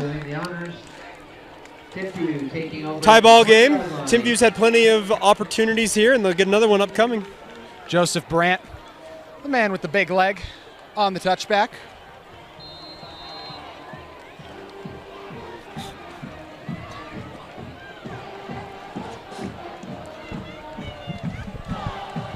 Amavao motions his man across. They give it to him. But well played by the defense of the Falcons. That fly sweep action by Poke Haunga is something that's kind of new, it seems like. We haven't seen that tonight at all. They've run plenty of guys in motion, but to actually hand it off we haven't seen. Oh, excuse me, Esplin, I apologize. I believe on the carry there. So Liu Amavai getting everyone set. Taking command of the offense. Gives it to One. Tough running by Tua One as he just continues to refuse to go down. Tua One saw Jeter Fenton do some things on the other team and said, you know what, anything you can do, I can do better. Just short of the first. Going to be a big third and one here.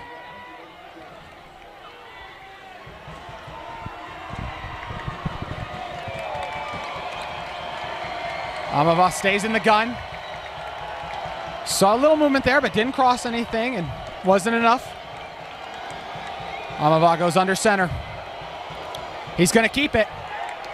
And this time the Falcons respond. They just blow the line of scrimmage up, blasting the Thunderbirds back. We'll see where that spot is. That official has got that spot near where that first down would be. And it will be fourth down. All right, 4th and inches here, decision-making time. Credit to Skyridge, obviously, stuffing in the middle there and forcing Almavai backwards. Do you think they're going to snap this ball? I'd be surprised, let's put it that way. 10 seconds on the play clock. Amavai's going to shift under center, and Coach Stokes just not even going to waste the 6 seconds left on the play clock. He's just going to call the timeout. Timeout on the field, taken by the Thunderbirds. We're going to take a break as well. We'll see what happens on 4th and 1 when we come back on KSL Game Night Live Rewind. Gear up, get out, and get moving. Locally owned and operated since 1995, visit us at saltlakerunning.com today.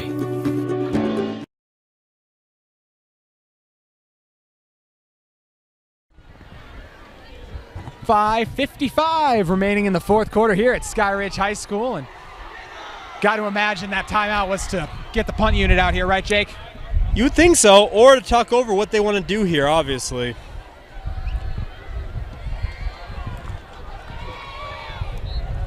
As the wind picks up here at 9:56 at night, so we near the 3-hour mark because of our lengthy weather delay, and that offense does stay on the field.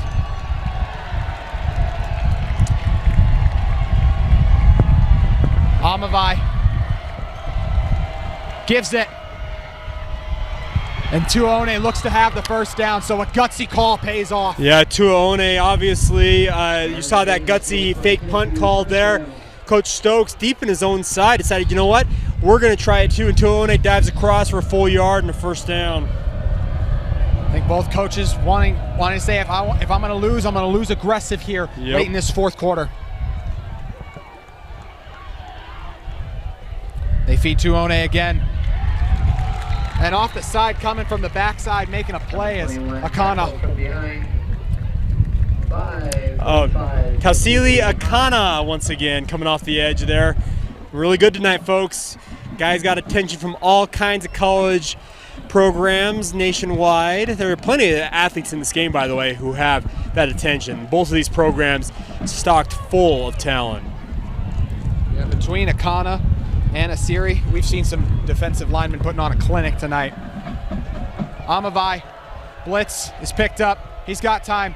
He's got his man Espen, and of course Espen hauls it down, making a great adjustment for that ball. That's actually Poke Haunga there on that one. Espen was here on this near side. 1-7 and 7, I understand. It's a little more difficult, but nicely run route once again, and Amavai just throws it right up the seam and completes the pass.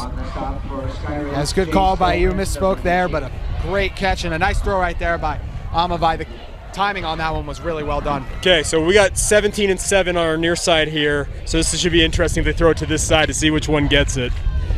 Jake doing a good job making a note for me. Doing what I can. Tuone up the middle instead. He made it easy for you on that one. Yes, they did. We appreciate that one, Coach Stokes. Tuone across for, what, a yard and a half essentially there. Brings up second down. I like the mix of run and pass here by Timpview. They're not fretting. They're not saying, hey, we got to go guns ablaze in here. They're really just working their offense, and it's working so far right now. We'll see if they can keep this drive alive.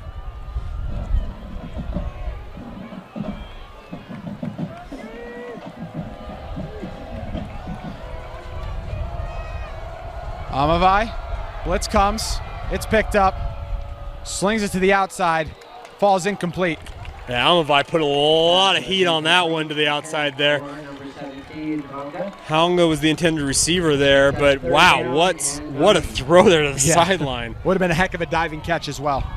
No doubt. 3rd and 9 from the 40. You know, they went for it on 4th and 1 earlier, though, so I'm be surprised if they didn't go for it here. I could see it being 4 down territory here, yeah.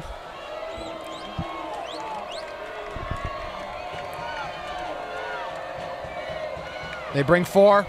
It gets home. It's Akana. He blasts him.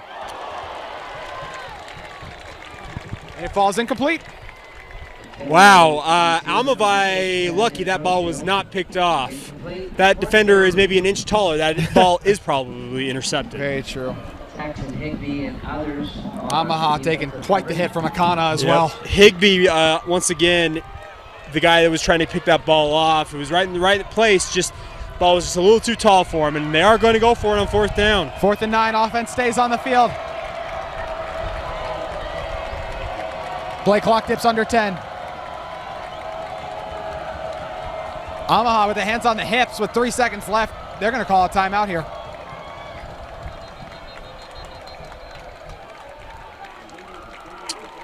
They're going to take the call. They're going to take the delay game. Actually, it looks like. Delay of game. Oh, they will take the delay of game. Delay of game. Offense. 5-yard penalty. 4th down.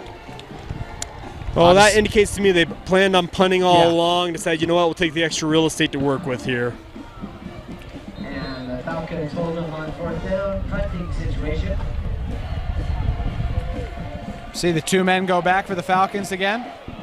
Got to imagine they do not want to give this to Snowden. I would not.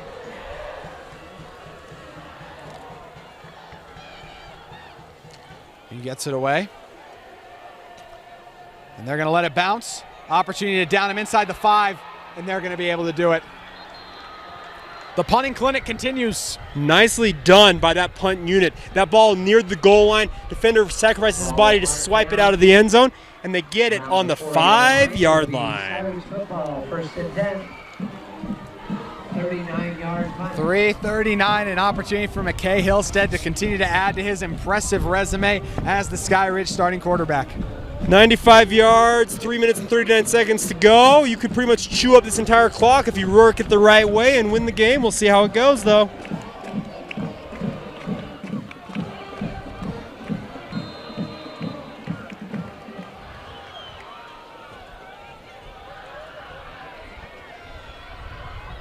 The give, Fenton. Gains maybe 1. He had to shift through a lot of Thunderbirds. Yeah, that Timpview defensive line is just continuing to swarm, making it tough for him up the middle there. Make it 2nd and 9. Gain of a couple of yards, 2nd down.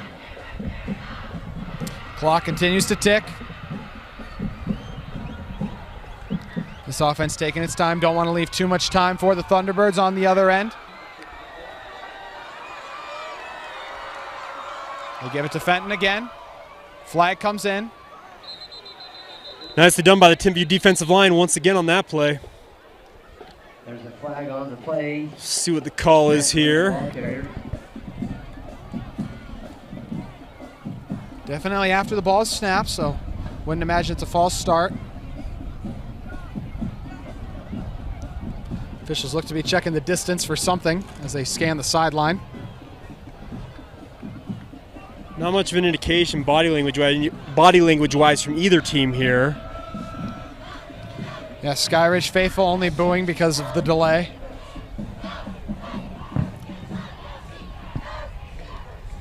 Personal foul, hands to the face. A personal foul, hands to the face on the defense. A huge call here. Going to give him the automatic first down. Wow. That call is called fairly often, but wow, what a situation to get that called there if you're Timpview. Thrown almost immediately as the ball is snapped as well, so. Coach Stokes giving the side judge a piece of his mind on that call, obviously. That's just Howie Iongi, as the man just must have punched and got his hands too high. Hillstead got some time, has to throw it away. We're going to see a flag come in. We may get a chop block here in the backfield, so watch that ball, be prepared to be marched back. A defender went down, and the offensive player went underneath him, and it's tough as an offensive player for that, but that would look like it might be the call here. They're asking the Timpview sidelines, so that seems to be the case here. That or holding. Yep.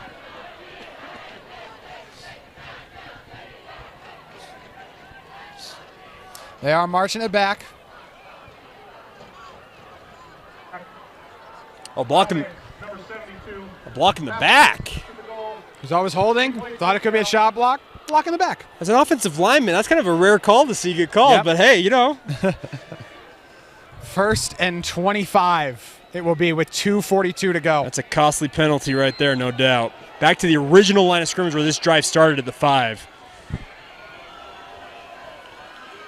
Hillstead pitches it. Fenton maybe getting back to the line of scrimmage there. Yeah, nicely done there by the Timpview defense, just kind of stringing that play out until they got to the sideline and using that as your 12th defender. Nicely done. I think officially no gain there, so still 2nd and 25. What do you expect out of Hillstead in this offense? Do you expect aggression here on 2nd and 25, or? See what they can get back, really, I think, as will determine what they do on 3rd down. We'll just see what they can get back. That's the biggest thing with this play call here. We're checking with their sideline, obviously. A safety would be back breaking for the Falcons. The gives to Fenton. Looks like he'll gain 1. Once again, credit to that Timpview defensive line. They're just staying at home, swallowing things up, and not allowing Fenton to find any extra room to work. Looking good for the Thunderbirds right now. Brings up 3rd down.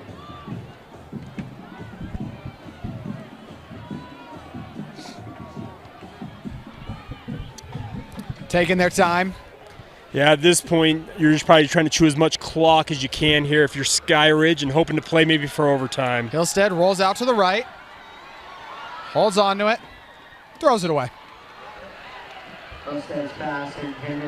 Credit once again, Timpview defensive line just stringing it out and forcing Hillstead just to get rid of that ball.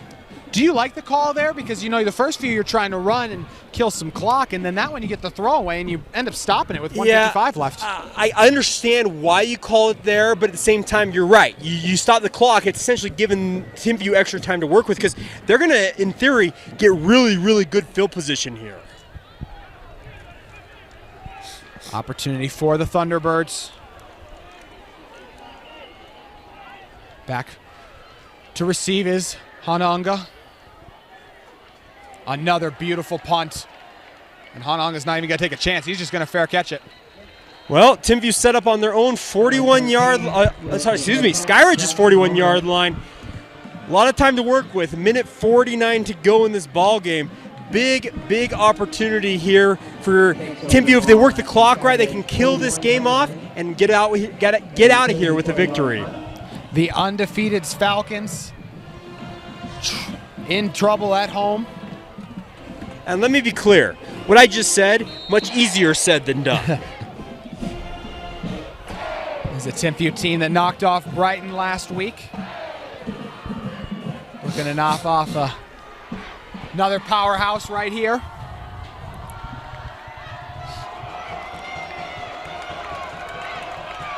And we're going to start off with a neutral zone infraction.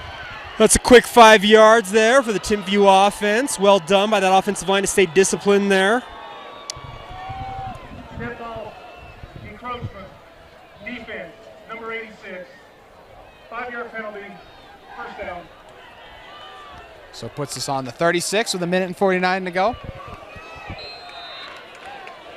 Liu Amavai gets it. He's got a man to the outside. And a nice tackle is made. Yep, that one for Haunga there, trying to get free of the defender. Gets back to the line of scrimmage there, no gain. Both these defenses have been very sure good. tackling tonight. Very sure tacklers is what I should say. They've been great. First guy gets the hit, and the other guy's coming clean it up. Amavai with time. Throws it just behind, and it falls incomplete. And that might go down as a drop because that ball hit that receiver in the hands and probably should have been completed. Brings up 3rd and 5. Well, interesting decision here upcoming. You got 3rd and 5 here, JT. I do think it's probably 4-down territory, but I'm not 100% certain on that. Clock did stop on the incompletion. Still 2 timeouts left for the Falcons if they do go for it on 4th down and are unable to convert. Falcons showing pressure. Amavai steps up, slings it to his man, and a strong catch is made, and he's going to have a first down. And that's going to be a first down. Well done by Pokai Haunga there, just fighting and forcing his way across the line to gain. So the huge first down there. What a critical conversion there. So that play almost was disaster from the get-go. Offensive line did not look to be ready on the snap. This time they are. Amavai with a nice pocket. Time. To the outside, it falls incomplete. Yep, nice break up there by Skyridge. Intended for number 17, Haunga. Haunga was the intended receiver once again there from his slot receiver position, but well done. For Skyridge, Sione Westover, number 11. Yeah, Westover, the guy with the PBU there, it appeared. All right, 2nd and 10. What a game we got ourselves. It's been incredible. 53 seconds to go, 2nd and 10. Pressure, it's picked up. We almost had a pick 6 right there. What a break on that football. By Jace Dolan, breaking up the pass. Yeah, 3rd down. Jace Doman broke on that ball, and he was not far away from securing that and being off to the races. Amavai knew he had to get it out with the pressure coming in, tries to get it to the outside, and Doman, oh so close to the biggest play of the night. Amavai airs it out, and just too far out of the end zone. That ball's going to be, it was uncatchable. Yeah. Timpview players calling for a flag there. That one's just out of bounds. There's nothing you can do about that. Well, 4th and 10 here. Interesting decision. 4th and 10 indeed. On their coverage, number 10, Luke 41 seconds to go. 2 timeouts for both teams. And Dalton Young. It is picked down.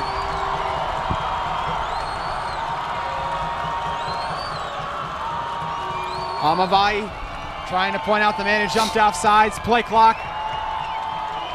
Dips under 5. And Coach Stokes with the timeout. We're going to take a break as well really quick. Don't go anywhere. 14-14, 41 seconds left. You're watching KSL Game Night Live Rewind.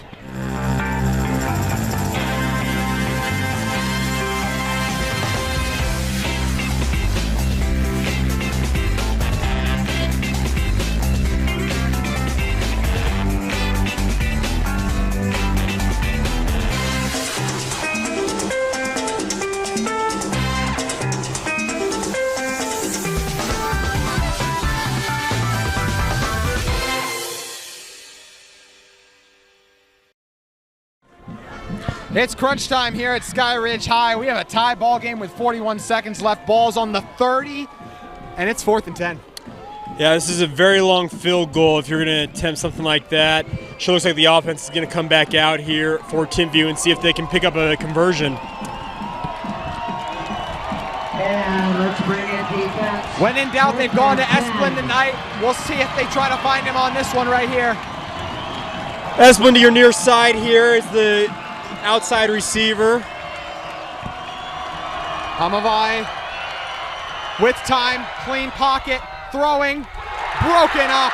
The Skyridge defense making a big play. Esplin was the intended target. I am a bit surprised the flag did not come out on that. Coach Stokes is absolutely incensed. I feel like the defender got there a touch early, but obviously a no call there. Coach Stokes is livid about that no call. Irate indeed along that sideline. Coach is trying to make sure he keeps his cool so he doesn't draw a flag. McKay Hillstead and this offense are going to have 35 seconds to at least get in field goal range to win this game, or we will have overtime. I completely understand Stokes' anger there, Coach Stokes' anger, because that defender did get there early based on what I saw, but that's a hard call to make in a game like this. Some confusion along the defensive line as they appear to be missing a defensive tackle, the Thunderbirds.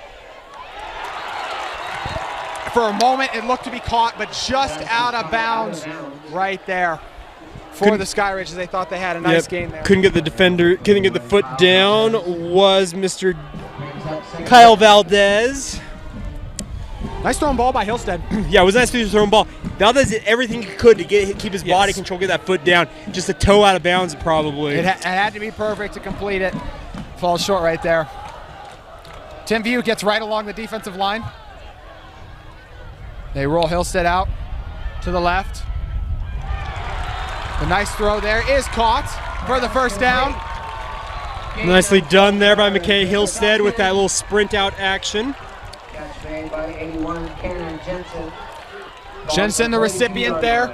24 seconds.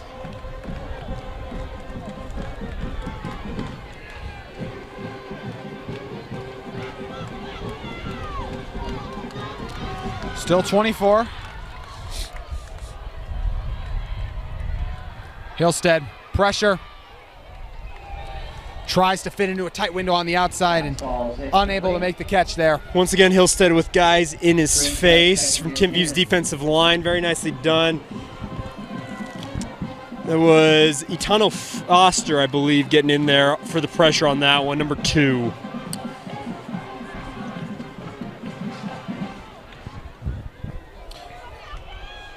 Hillstead from the 41. 19 seconds to go. 2 timeouts still on their side. Pressure. Is it going to get home? It is. The Thunderbirds once again come up big. Hey, Itano Foster has had a pretty quiet game tonight. What a move around that outside edge to get after him. Swarmed under at that point, but Itano Foster made that play. Well done to that young man. Showing off the bend right there. Skyridge takes the timeout with 12 seconds left. Wow. Well, you wanted drama, folks. We've had plenty of it tonight. And it's going to end in drama because we're either getting overtime or a miraculous. Something's going to happen, no doubt about that.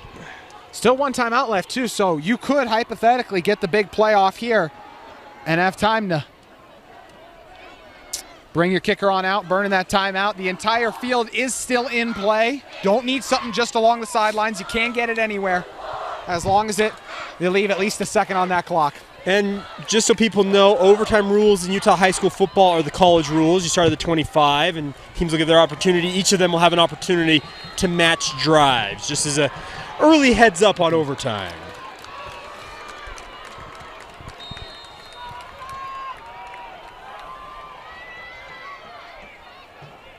Thunderbirds bring pressure.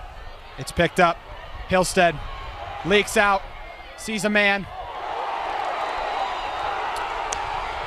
If they're not going to call the one down on the other end of the field, they're not going to call that one, folks. I'm not expecting many flags right down the stretch here.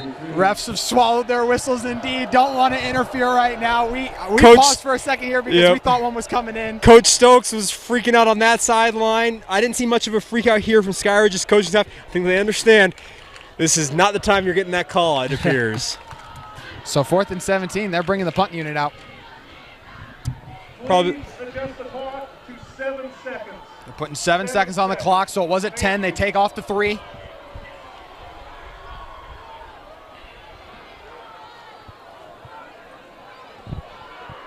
See men running on late. And the long snapper, last one to run out for that Skyridge punt unit. Atuaya back deep, and now coming back up. Taking no chances. And with only a second left, that's going to do it. So we are going to have overtime as that clock hits 0. 14-14. We have overtime in Skyridge. You're watching KSL Game Night Live Rewind.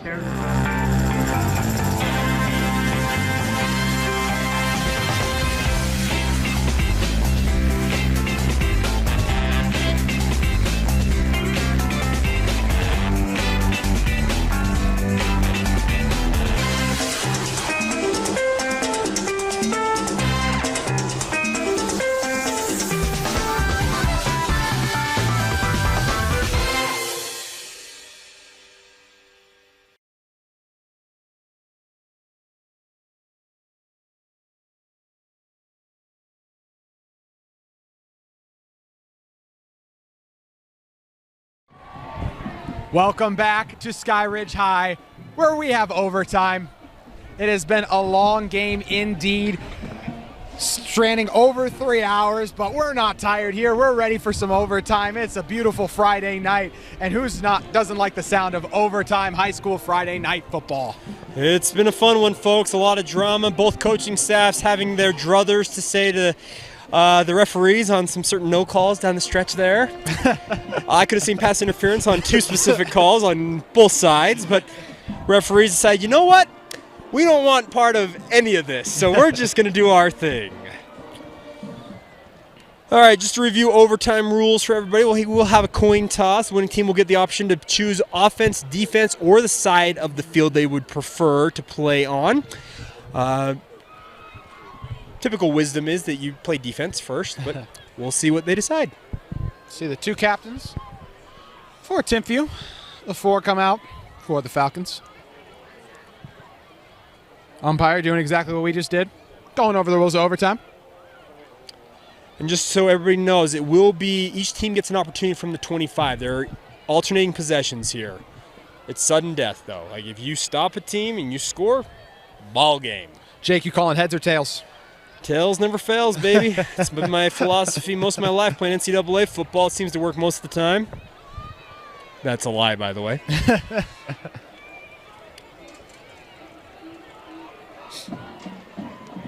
There goes the coin in the air.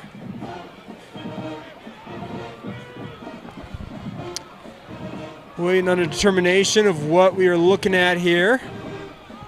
Hard to see anything there. Yeah. Timpview has won the coin toss and then elected to take defense first. A first down on the 25 for Skyridge. All right, here we go, folks. I think okay. There are people who say the NFL overtime is the most equitable. Now that you can't win it just with a field goal, you can go down and win it with a touchdown. I like that. I love this format. I agree completely. This format's exciting. It makes plenty of field to work with. You got 25 yards to work with, 2 first downs. There's so much good about it. So this should be fun, folks. Get ready. This is going to be a fun overtime period. Hopefully see some fireworks. Going to see that Falcons offense first as they huddle up right now.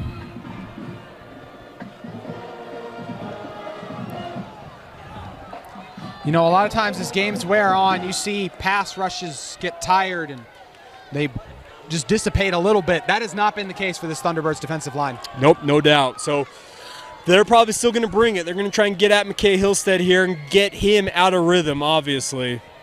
Clock operator, please set the game clock at 00. There's no time on the game clock. Yeah, no time on the game clock in this situation. They just want to make sure that there's no confusion in that respect.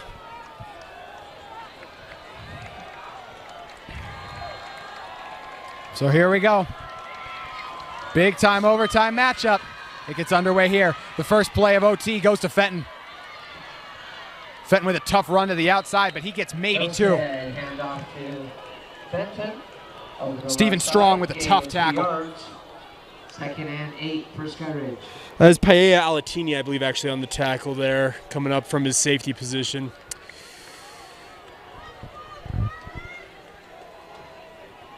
Second and 8.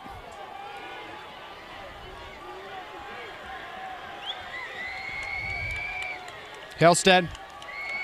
They get it to the outside, trying to go for the wide receiver screen. He's got some room to run. A really nice tackle was made, dragged down. Skyridge coaching staff wanting that horse collar call. On the tackle there, number 5 for Timpview. We don't have number 5 on our roster. So good job to number 5, apparently. Nice tackle. Coaching staff was upset that there was not the horse collar, but typically that call has to happen. You have the guy be dragged down from behind. Yeah, Kyle Valdez, the man they got it to on the outside there. Looked to have a lot of room, but a really nice play was made by number 5. Unfortunately, we just don't know his name. Jeter, outside. One man to beat. He gets the first down. Nice run. Nice run by Jeter, obviously. Bouncing it to the outside, and just as a foot race for the first down marker there. And move the sticks and do it again. Long, methodical drives aren't a problem in overtime, as long as you get in that end zone.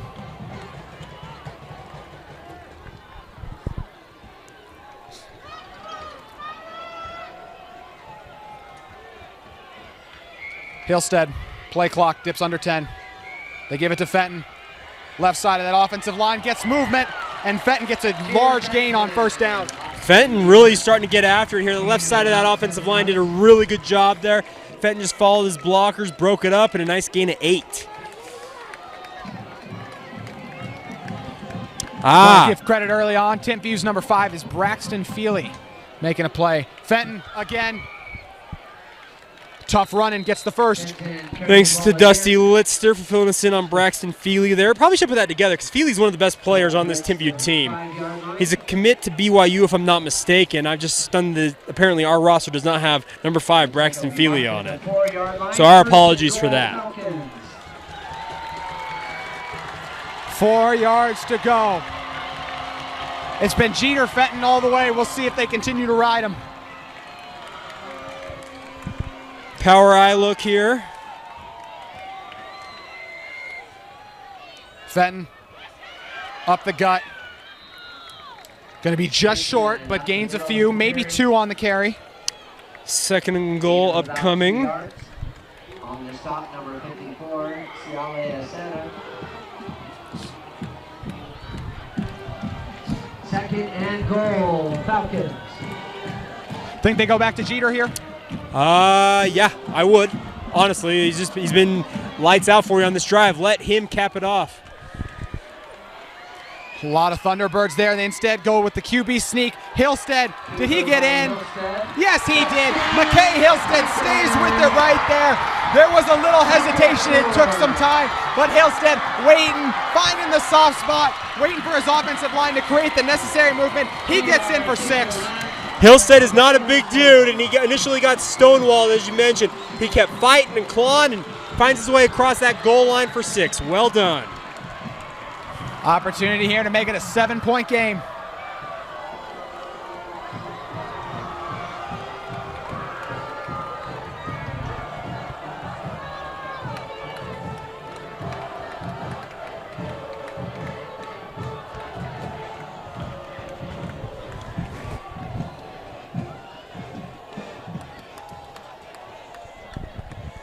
Taking a second to get the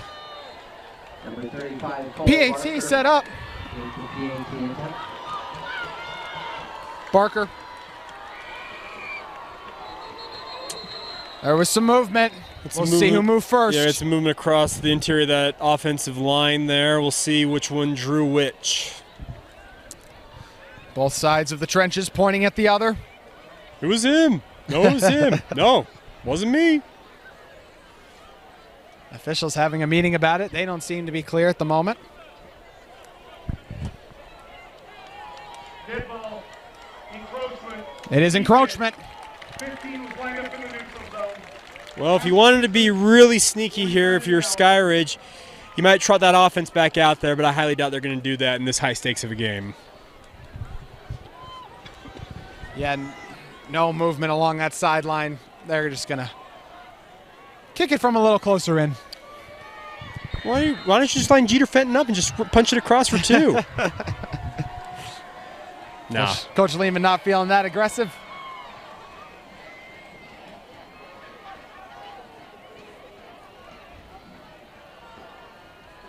Low snap.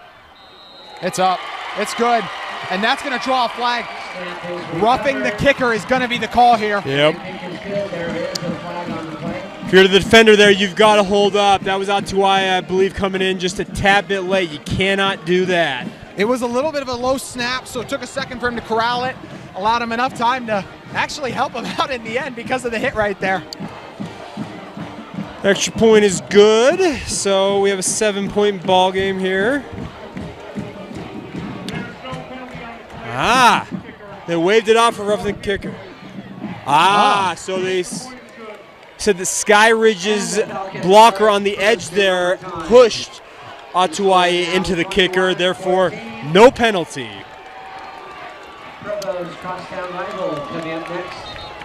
Timpview offense ready to come out here. Need the score and the PAT to keep this one going if they want a second overtime. They deferred for a reason. They wanted to know what they would have to do. It's now clear as day. Get 7 points. Yep, you want to keep this game going. Get a touchdown. Liu Amavai trying to become a Thunderbird legend.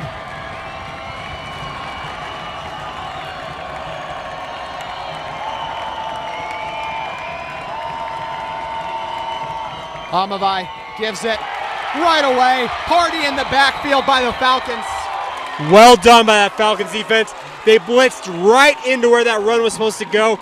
Tackled for a loss. There was nowhere for Tuone to go there. Nope.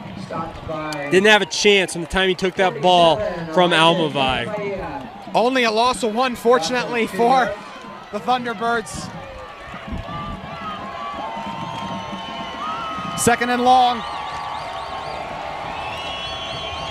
Amavai with time. Lofton. And it's going to draw a pass interference right there. Tate Nakua, the intended receiver. The defender was draped all over him. I thought that was an easy call to make there. Looked to be Doman in coverage. Yeah, Tate Nakua just breaking up the seam there, and Doman had his hands all over him. Felt like that was an easy call for the back judge to make.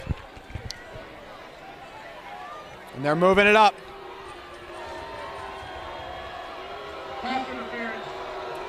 The PI is the call. A huge momentum swinger in favor of the Thunderbirds. Automatic first down, half the distance to the goal. So Timpview still can get another first down here. On the 13. They give it to Tuone. Tuone with tough running. Was going to originally be a short gain. He stays up and gets the extra tough yards. Churning those feet, just fighting and clawing, and gets 3 yards. A nice run there on first down. On the stop, Carapaya and friends brings up second down. Amavai on 2nd and 7.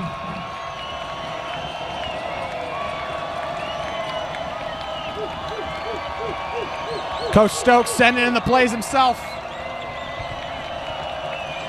Amavai with time, hits his man on the outside. It's Helga out there, I believe, on the reception. Complete to number 1, Isaiah. Oh, excuse me. Vai, the one on the catch. Isaiah Just Vaea. short of the first down right there. Whew, 3rd and inches here, folks. Oh, Phil, we got 1st and goal. They did give it 1st and goal. They were late to change it. Tuone with a tough run, able to get to about the 1. All right, here we go. 2nd and goal. Carapaya on the stop. This is where this Timpview offensive line is probably thinking, let us get this across. Tuone, Falcons all over it. Pile, they push it backwards. Well done by the Skyridge defense there to stonewall Tuone on that play. Tuone. See the helmet popping off right there. Have to replace a defensive lineman. 86 coming onto the field is Matt Taylor. There might have been a loss on that. Looks like there might have been a loss on that play. 3rd and 2.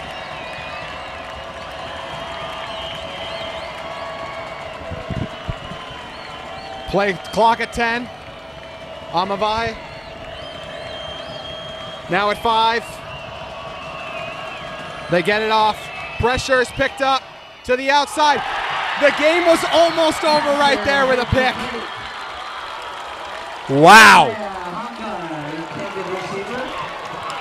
On the defense, Dalton Young, 5th down. Dalton Young, the man right there with the near game-sealing A pick. great break up there by Dalton Young, and here is 4th in the ball game, folks. Let's go. 2 receivers on each side, 2 One in the backfield, 15 on the play clock. Amavahe. We're going to get a timeout here. I like the timeout. I imagine you do as well. Settle things down a little bit here. Talk over your options. Obviously, you got 1 down here, folks. It's 4th and goal. It appears from the 3-yard line here. So it's not as easy as it may seem, obviously, because 3 yards is a lot to pick up in this situation. Yeah, scoreboard still shows 2, but definitely looks like 3 from here. And it's a long 3. What do you expect the play here is if you're Coach Stokes and this offense? You get it in Almavai's hand. You're not handing this off. You're going to have him make a play. I'd try maybe run some combo routes with some of your receivers, see if you can get somebody open, and obviously get it across the goal line. This is my personal opinion here that Coach Lehman is going to bring at least 5 guys on defense. He's going to bring the house. He likes to bring the pressure. It's worked a few times tonight. He's going to have an opportunity right here. Game on the line out here at Skyridge. They need to get in the end zone. Wow, a heavy set here.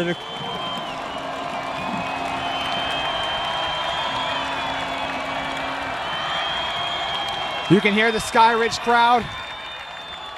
Officials stop play. Not sure what is going on here. We see offensive linemen coming off the field. I'm still not sure what is going on here, folks. Disadvantage of being on the top of the press box, but we're ready to do it now. Amavahe under center, pitch it to the outside. Tua One, he's gonna get stopped. Skyridge wins the game. What a play by Skyridge to win it. And the students, they are rushing the field. They ain't keeping them off this sideline tonight. The huge stop to the outside to try to get the edge. Tua One, a bevy of Falcon defenders close in quickly as the fans take the field out here at Skyridge High, where they're going to win 21-14 in an incredible game on this Friday night that ends up spanning 3 hours and 35 minutes. Not sure I agree with the play call there, JT, but what a ball game. That was a whole lot of fun. It really was an amazing game. Early on, you have the game at 7-0 like that, a grudge match in the first half. You get hit with the rain delay as well. We had some scores in the 3rd quarter that added the excitement, and then, of course, the late overtime theatrics. McKay Hillstead able to score on the huge QB sneak and the big goal line stop by what's one of the best defenses in the state in the Falcons. We saw an incredible defensive effort from the Thunderbirds, though, too. I'd be reminiscent if I didn't mention that. Jake, your closing thoughts? I just think we just witnessed a classic, honestly. It was a fun game. Good play on both sides. Mistakes on both sides, obviously. And you know what?